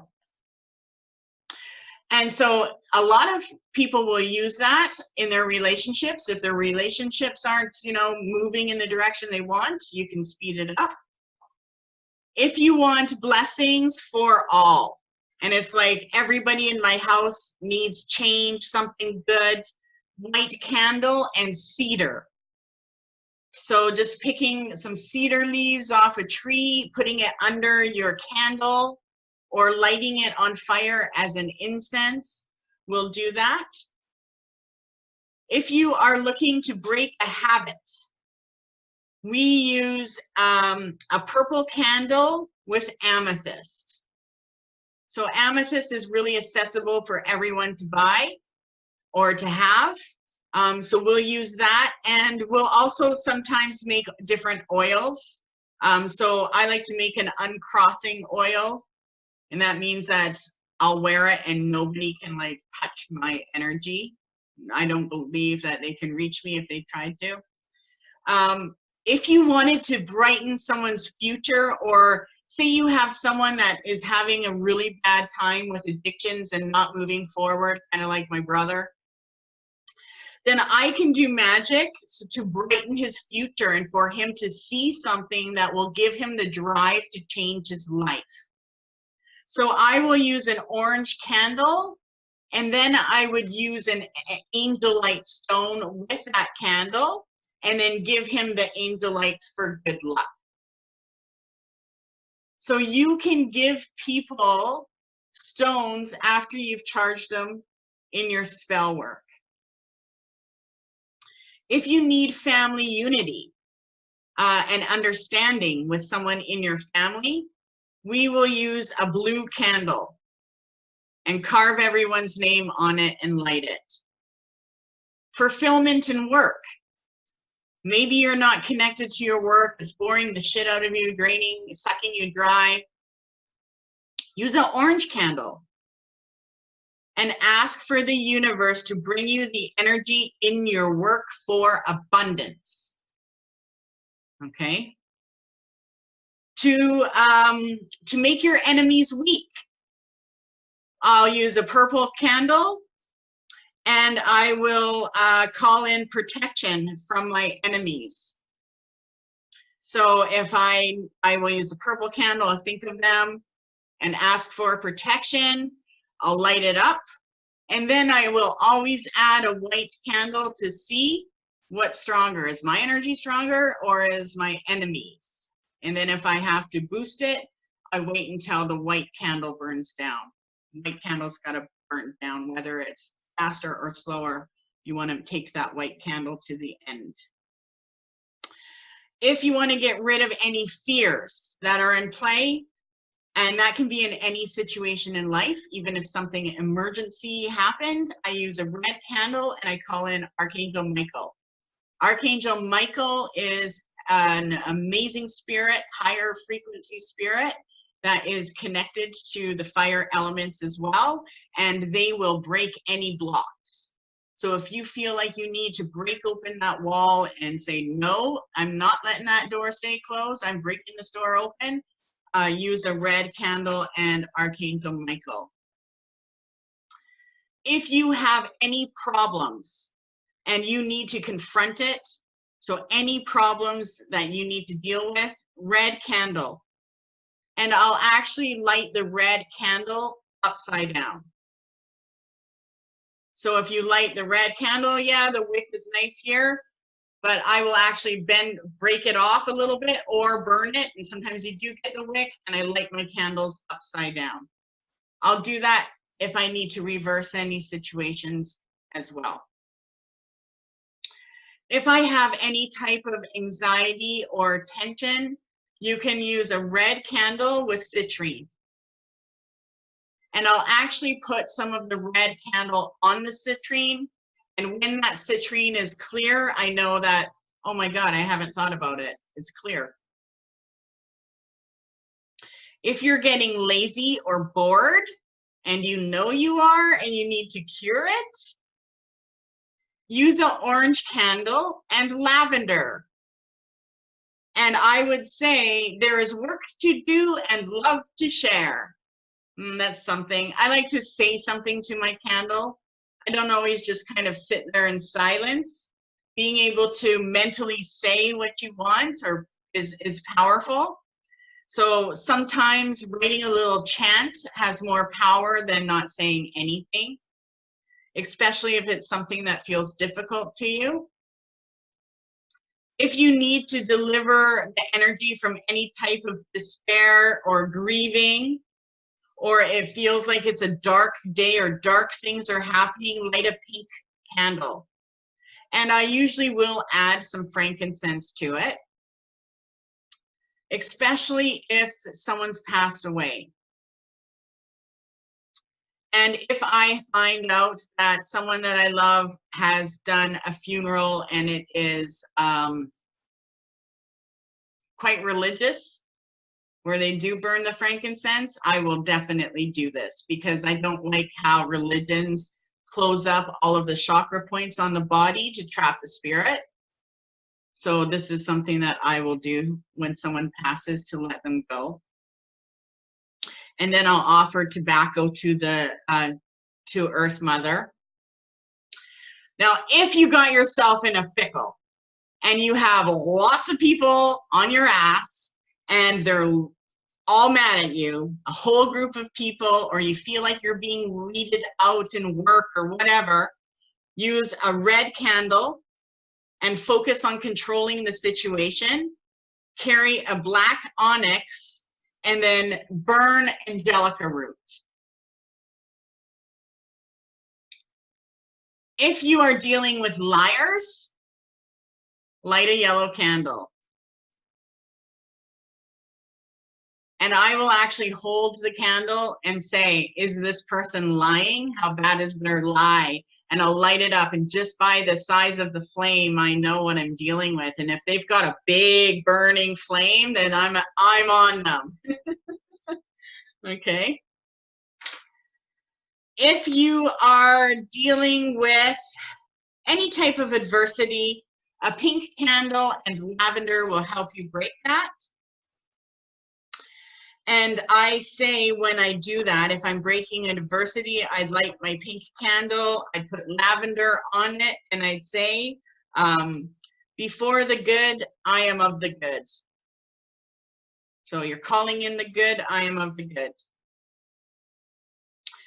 If you haven't received many blessings, and we're all meant to be receiving blessings, so if it's been a long time and it's like, I don't know, blessings aren't finding me, I would light a white candle and I would sprinkle some cinnamon on it.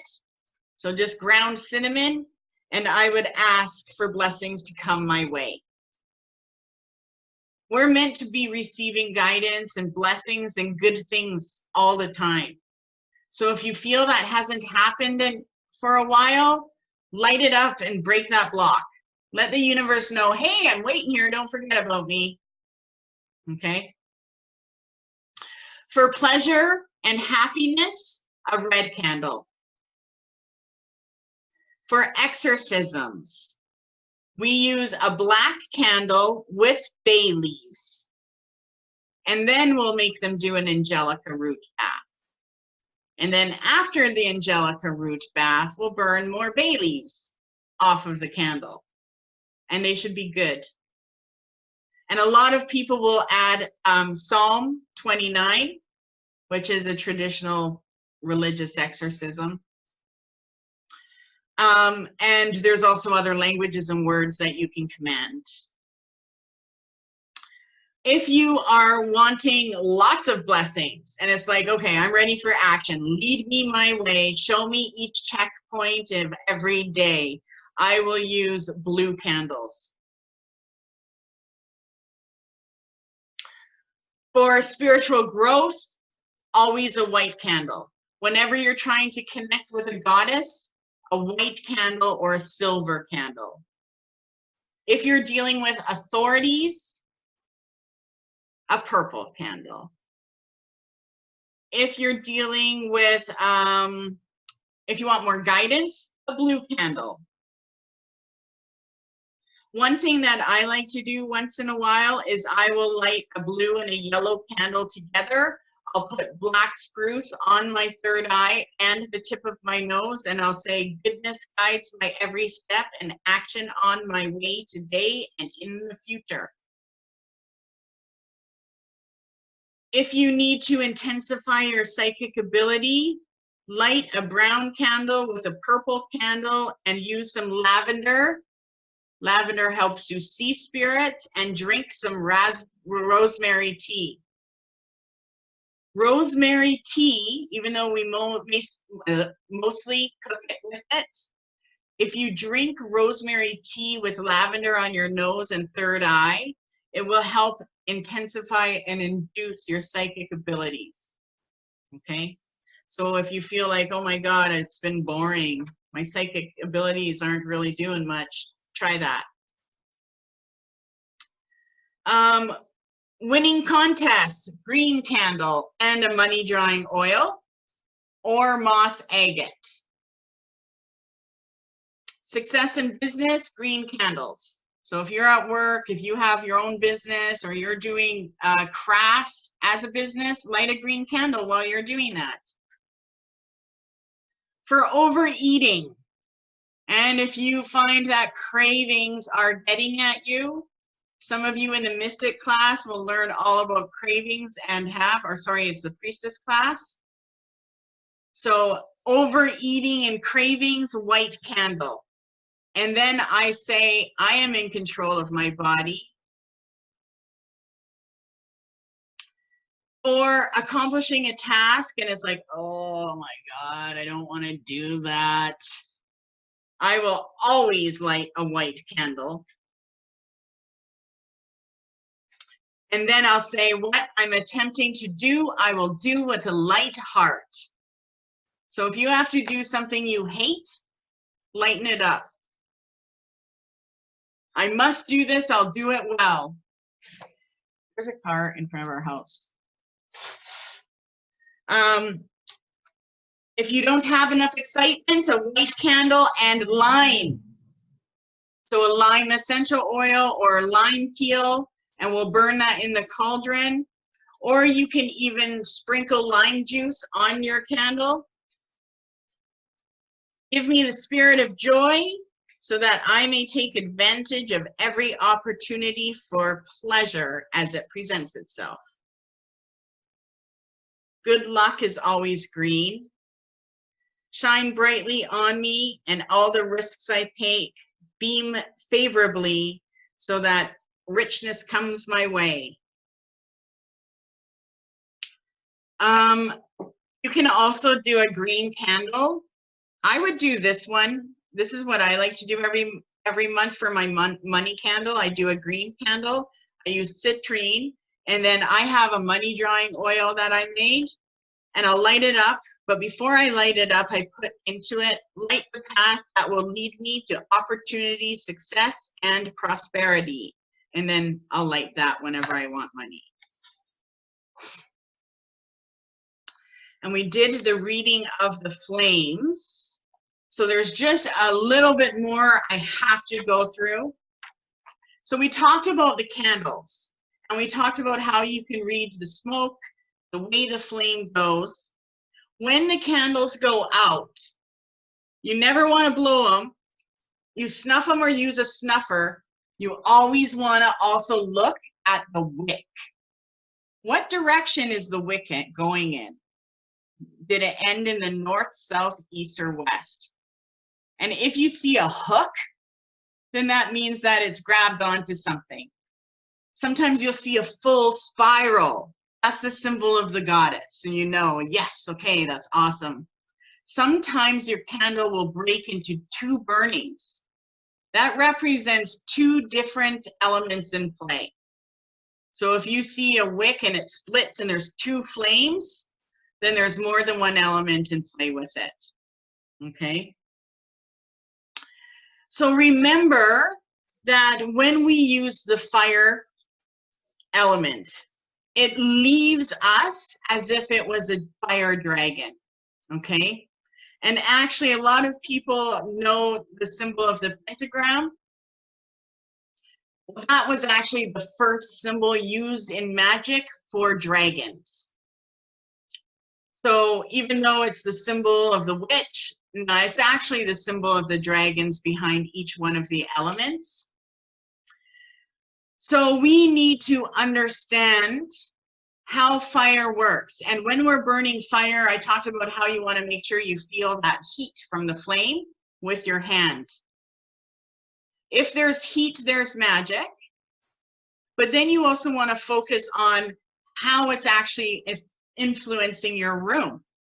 So you always want your candles to burn for a little while. You don't just be like, oh my God, I want money. Light the green candle, let it burn for 2 seconds, see it straight, and put it out.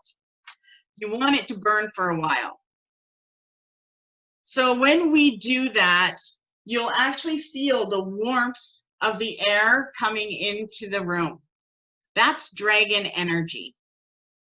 When we're in our room and all of a sudden it gets super hot, the dragon's been around. And this is something that has been used and recognized for thousands of years by many different cultures. You can look up fire dragons and you'll see one in every culture. So when we need to call in the fire element and we want to work with the dragon in play, we call the dragon by saying Faf, F-A-F, Fafnir, N-E-A-R.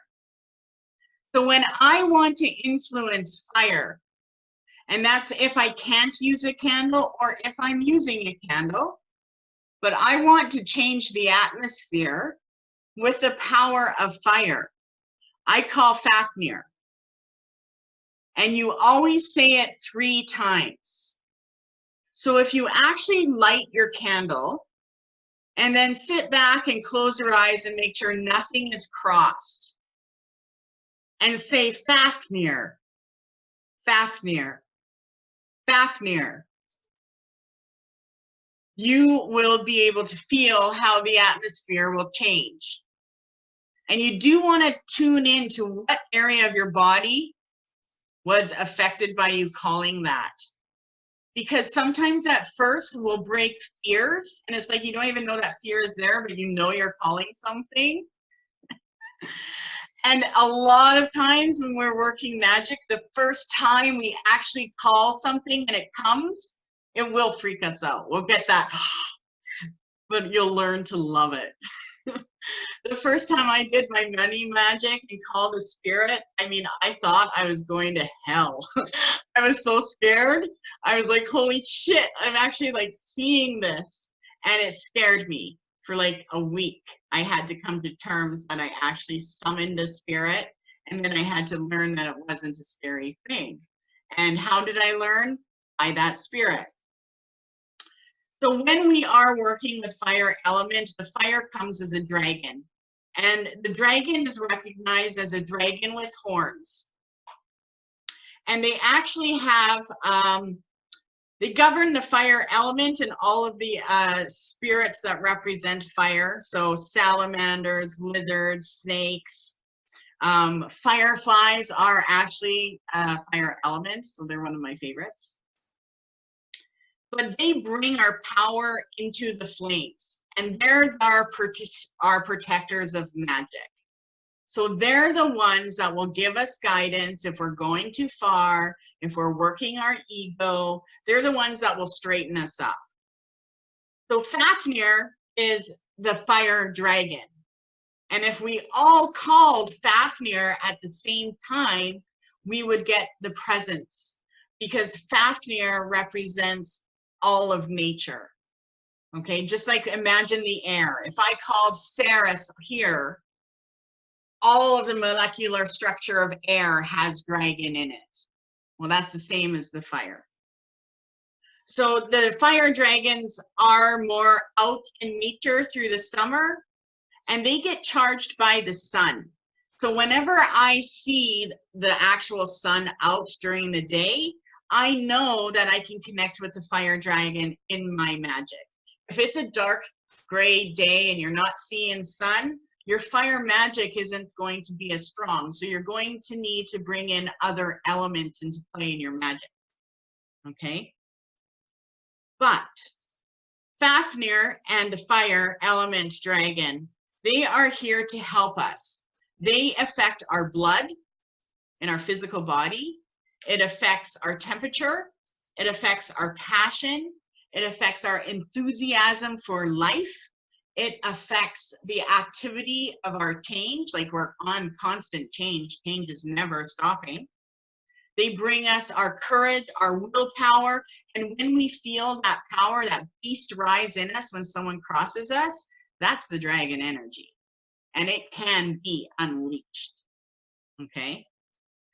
And it is there for us for breakthrough. So if I am working at something and I need a breakthrough, or you need to affect that judge, use Fafnir. Call him where you are. And you will feel the room heat up and you know you called him. So practice calling him at different places. That's awesome. Your wick went south. That's awesome. He comes from the south.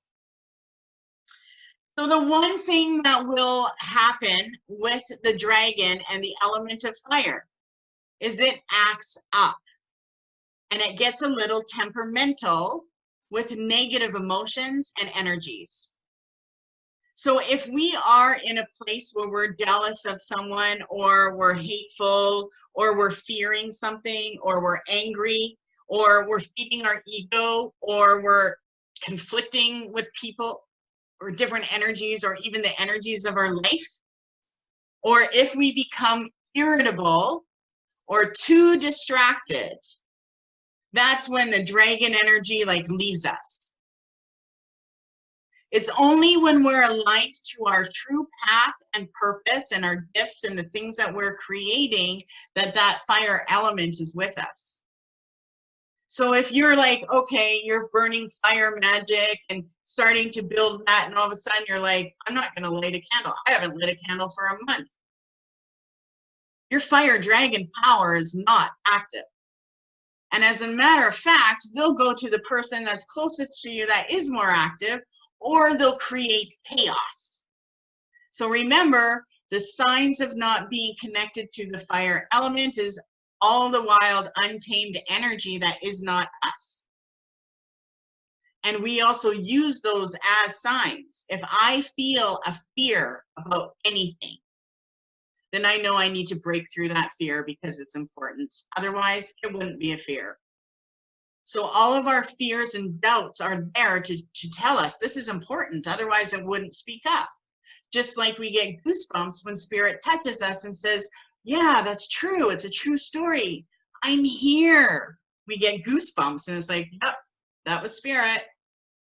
So our signs where we're disconnected are through those negative things that I spoke of. And we all fall into stress. We all fall into distraction. It's just the sooner we get out of it, the faster we're on our path. Okay? And when we are dealing with negative things, we aren't meant to be dealing with them by ourselves. And that's what magic is about. It's not about you just gaining your power. It's about you co-creating your abilities. And they'll never stop growing. I can't wait to see what abilities I have in 5 years. So we call this dragon every time we light the candle. And we will use it whenever we need something on a personal level. If we need energy, if we need stamina, if we need courage, if we want to pursue our dreams, or we want to find a hidden gift. That's what fire magic is for. So use fire magic as the magic to break barriers, to open the door that's closed. If it's mundane, you can change anything. And if it's something that you're connected to, you have to honor your path, even though someone else's morality would be like, tisk, tisk.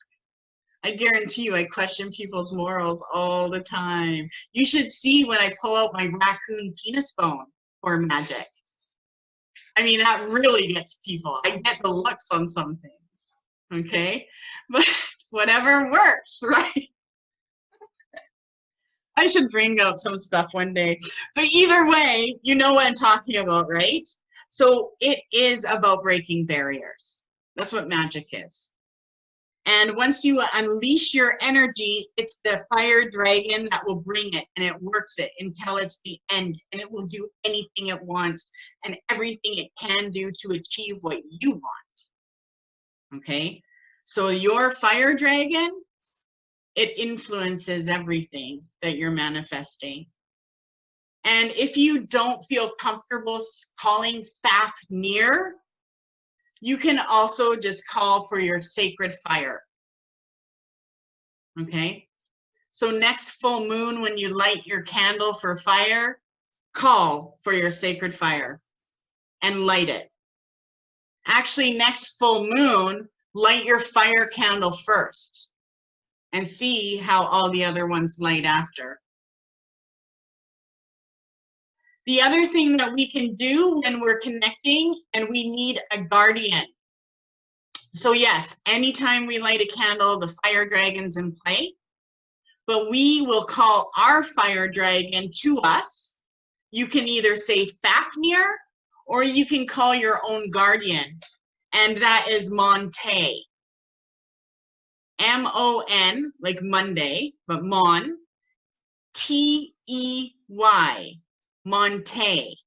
As soon as you say that, your own personal guardian will come forward. And if you work with that guardian will one day give you his name. So if you do know you're already working with a spirit guide and you don't quite know their name, start calling them Monte. Sooner or later, they'll give you a name. Okay, it works good. And one thing that I would do is try this. You're going to get this recording, but I want you to actually grab a fire element candle and hold it in your hand. And I want you to say this. Come, Monte, I summon you. And then you stamp 3 times. By your might and strength, we summon you 3 times. By your wisdom and love, we summon you 3 times. Stomp. Bring your magic, deep and old. I call my spirit guide, the strongest bonds darkness cannot pair. For I know your love is always there. I call you forth to share your guidance. Please guide me stronger starting today.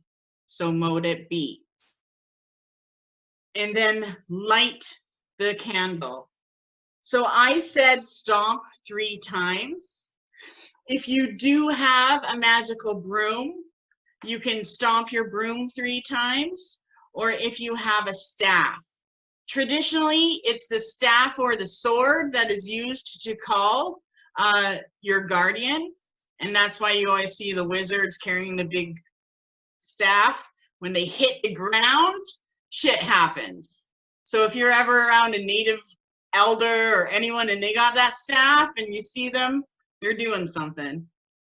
It's pretty cool. There's a lot of power there. Okay, so I am done talking for now. You can unmute. I'm going to go through some of this, and if you have any questions, let me know, okay? So angels, whenever you see an angel wing, there's always an angelic assistance. Give them your wish. Just like mentally think of it right away. None of your drops stuck together, so whenever we see they're just mini drops, hone in and focus more. Okay. A mermaid on a seahorse. So a mermaid on a seahorse, that would be water element, and it represents healing. And when mermaid is active, then there is enchantment in that healing involved. So there's something deeper there. Celtic cross or a letter T. So usually when a Celtic cross comes up, that represents protection and ancient wisdom. And the letter T, that gave me goosebumps. So that would represent some kind of spirit around you. Okay, thank you. And a lot of yours looks like flowers. So when you see a lot of flowers, that represents essence in play. And it usually represents blessings. So flowers I always see as blessings, unless it was like a specific flower. If it was like rose and I'm like, that is a rose, then I know love, right? Or is a lotus, peace, okay? Purple skull, that represents spirituality. Skulls are super magical. That's why you see them in a lot of occult things. When we work with skulls, we are manifesting in the earth realm, or we are doing some kind of physical healing. So a purple skull would represent mental guidance. So pay attention to your thoughts. Coffin nails. Okay, someone can get coffin nails. That's wicked. Awesome. Who says that? Rusty nails are also very powerful. So a rusty nail is more powerful than one that isn't, okay? And they say that the rust actually represents spirit, and that's why it's used. How do you know when it's okay to snuff the candle, or should you let it burn all the way down? It depends on the magic. If the candle, if you're using a candle more than once, then I always snuff out and just light it. So like my bill payment candle, I'll snuff it out and I just burn it while I do my bills, and then I snuff it out. If I'm doing a spell about calling in something, I usually let it burn all the way down. But if you're doing a spell and it's like, oh my God, I gotta go to town and get groceries, then you can snuff it out and return and continue your spell. So it doesn't matter if you put it out or not. It's up to you. You have total control. The only thing is, don't blow the candle out. And the reason why you don't want to blow the candles out is because when you blow them out, whatever consciousness is in our atmosphere, the magic goes into. So when we snuff it out, if we see an aura and all those colors around it and those lines, and we snuff it out, it is in that energy, okay? So it goes into where it needs to go. Can you reuse a candle when you can reuse a candle. The only time I don't reuse candles if I'm doing magic for different people, okay? So whenever, every morning I get emails and there's people, they deal with stuff. So I usually know what type of candle I need to burn for the day. But if I get specific requests or I see something happening and I don't like it, I'll always light a candle specifically for that. So if I was to light a candle for one of you, I would not reuse it again. I would let it burn all the way down so that the spell is done, and that's it.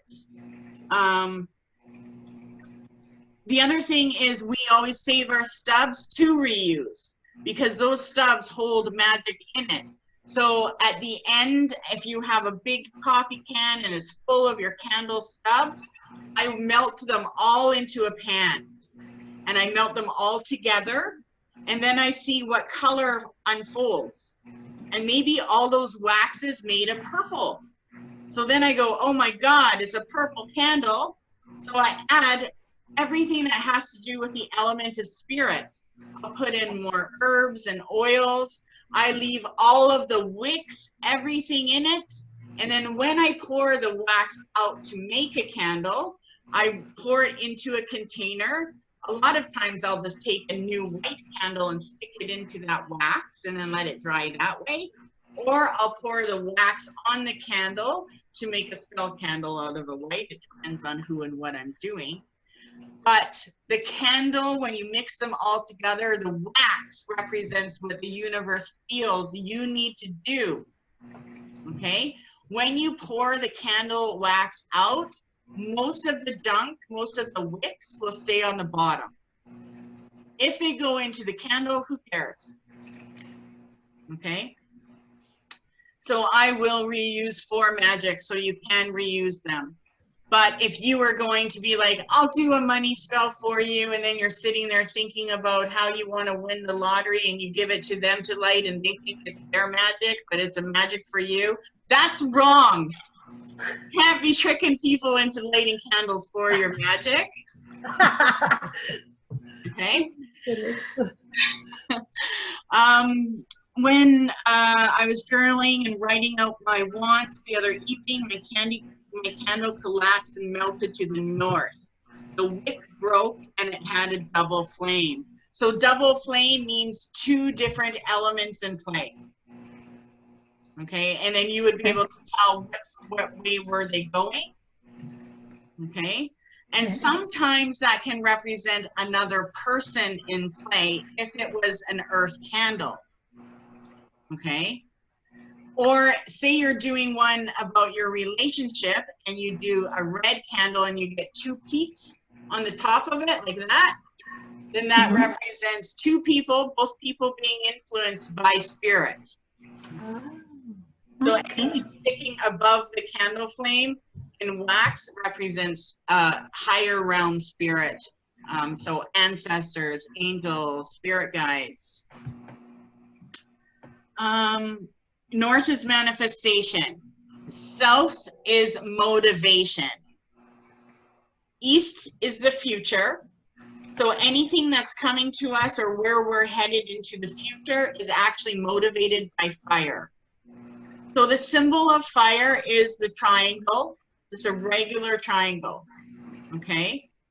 And so you could even, if you're calling your dragon or you're calling the element, you can simply just close your eyes and just focus a triangle.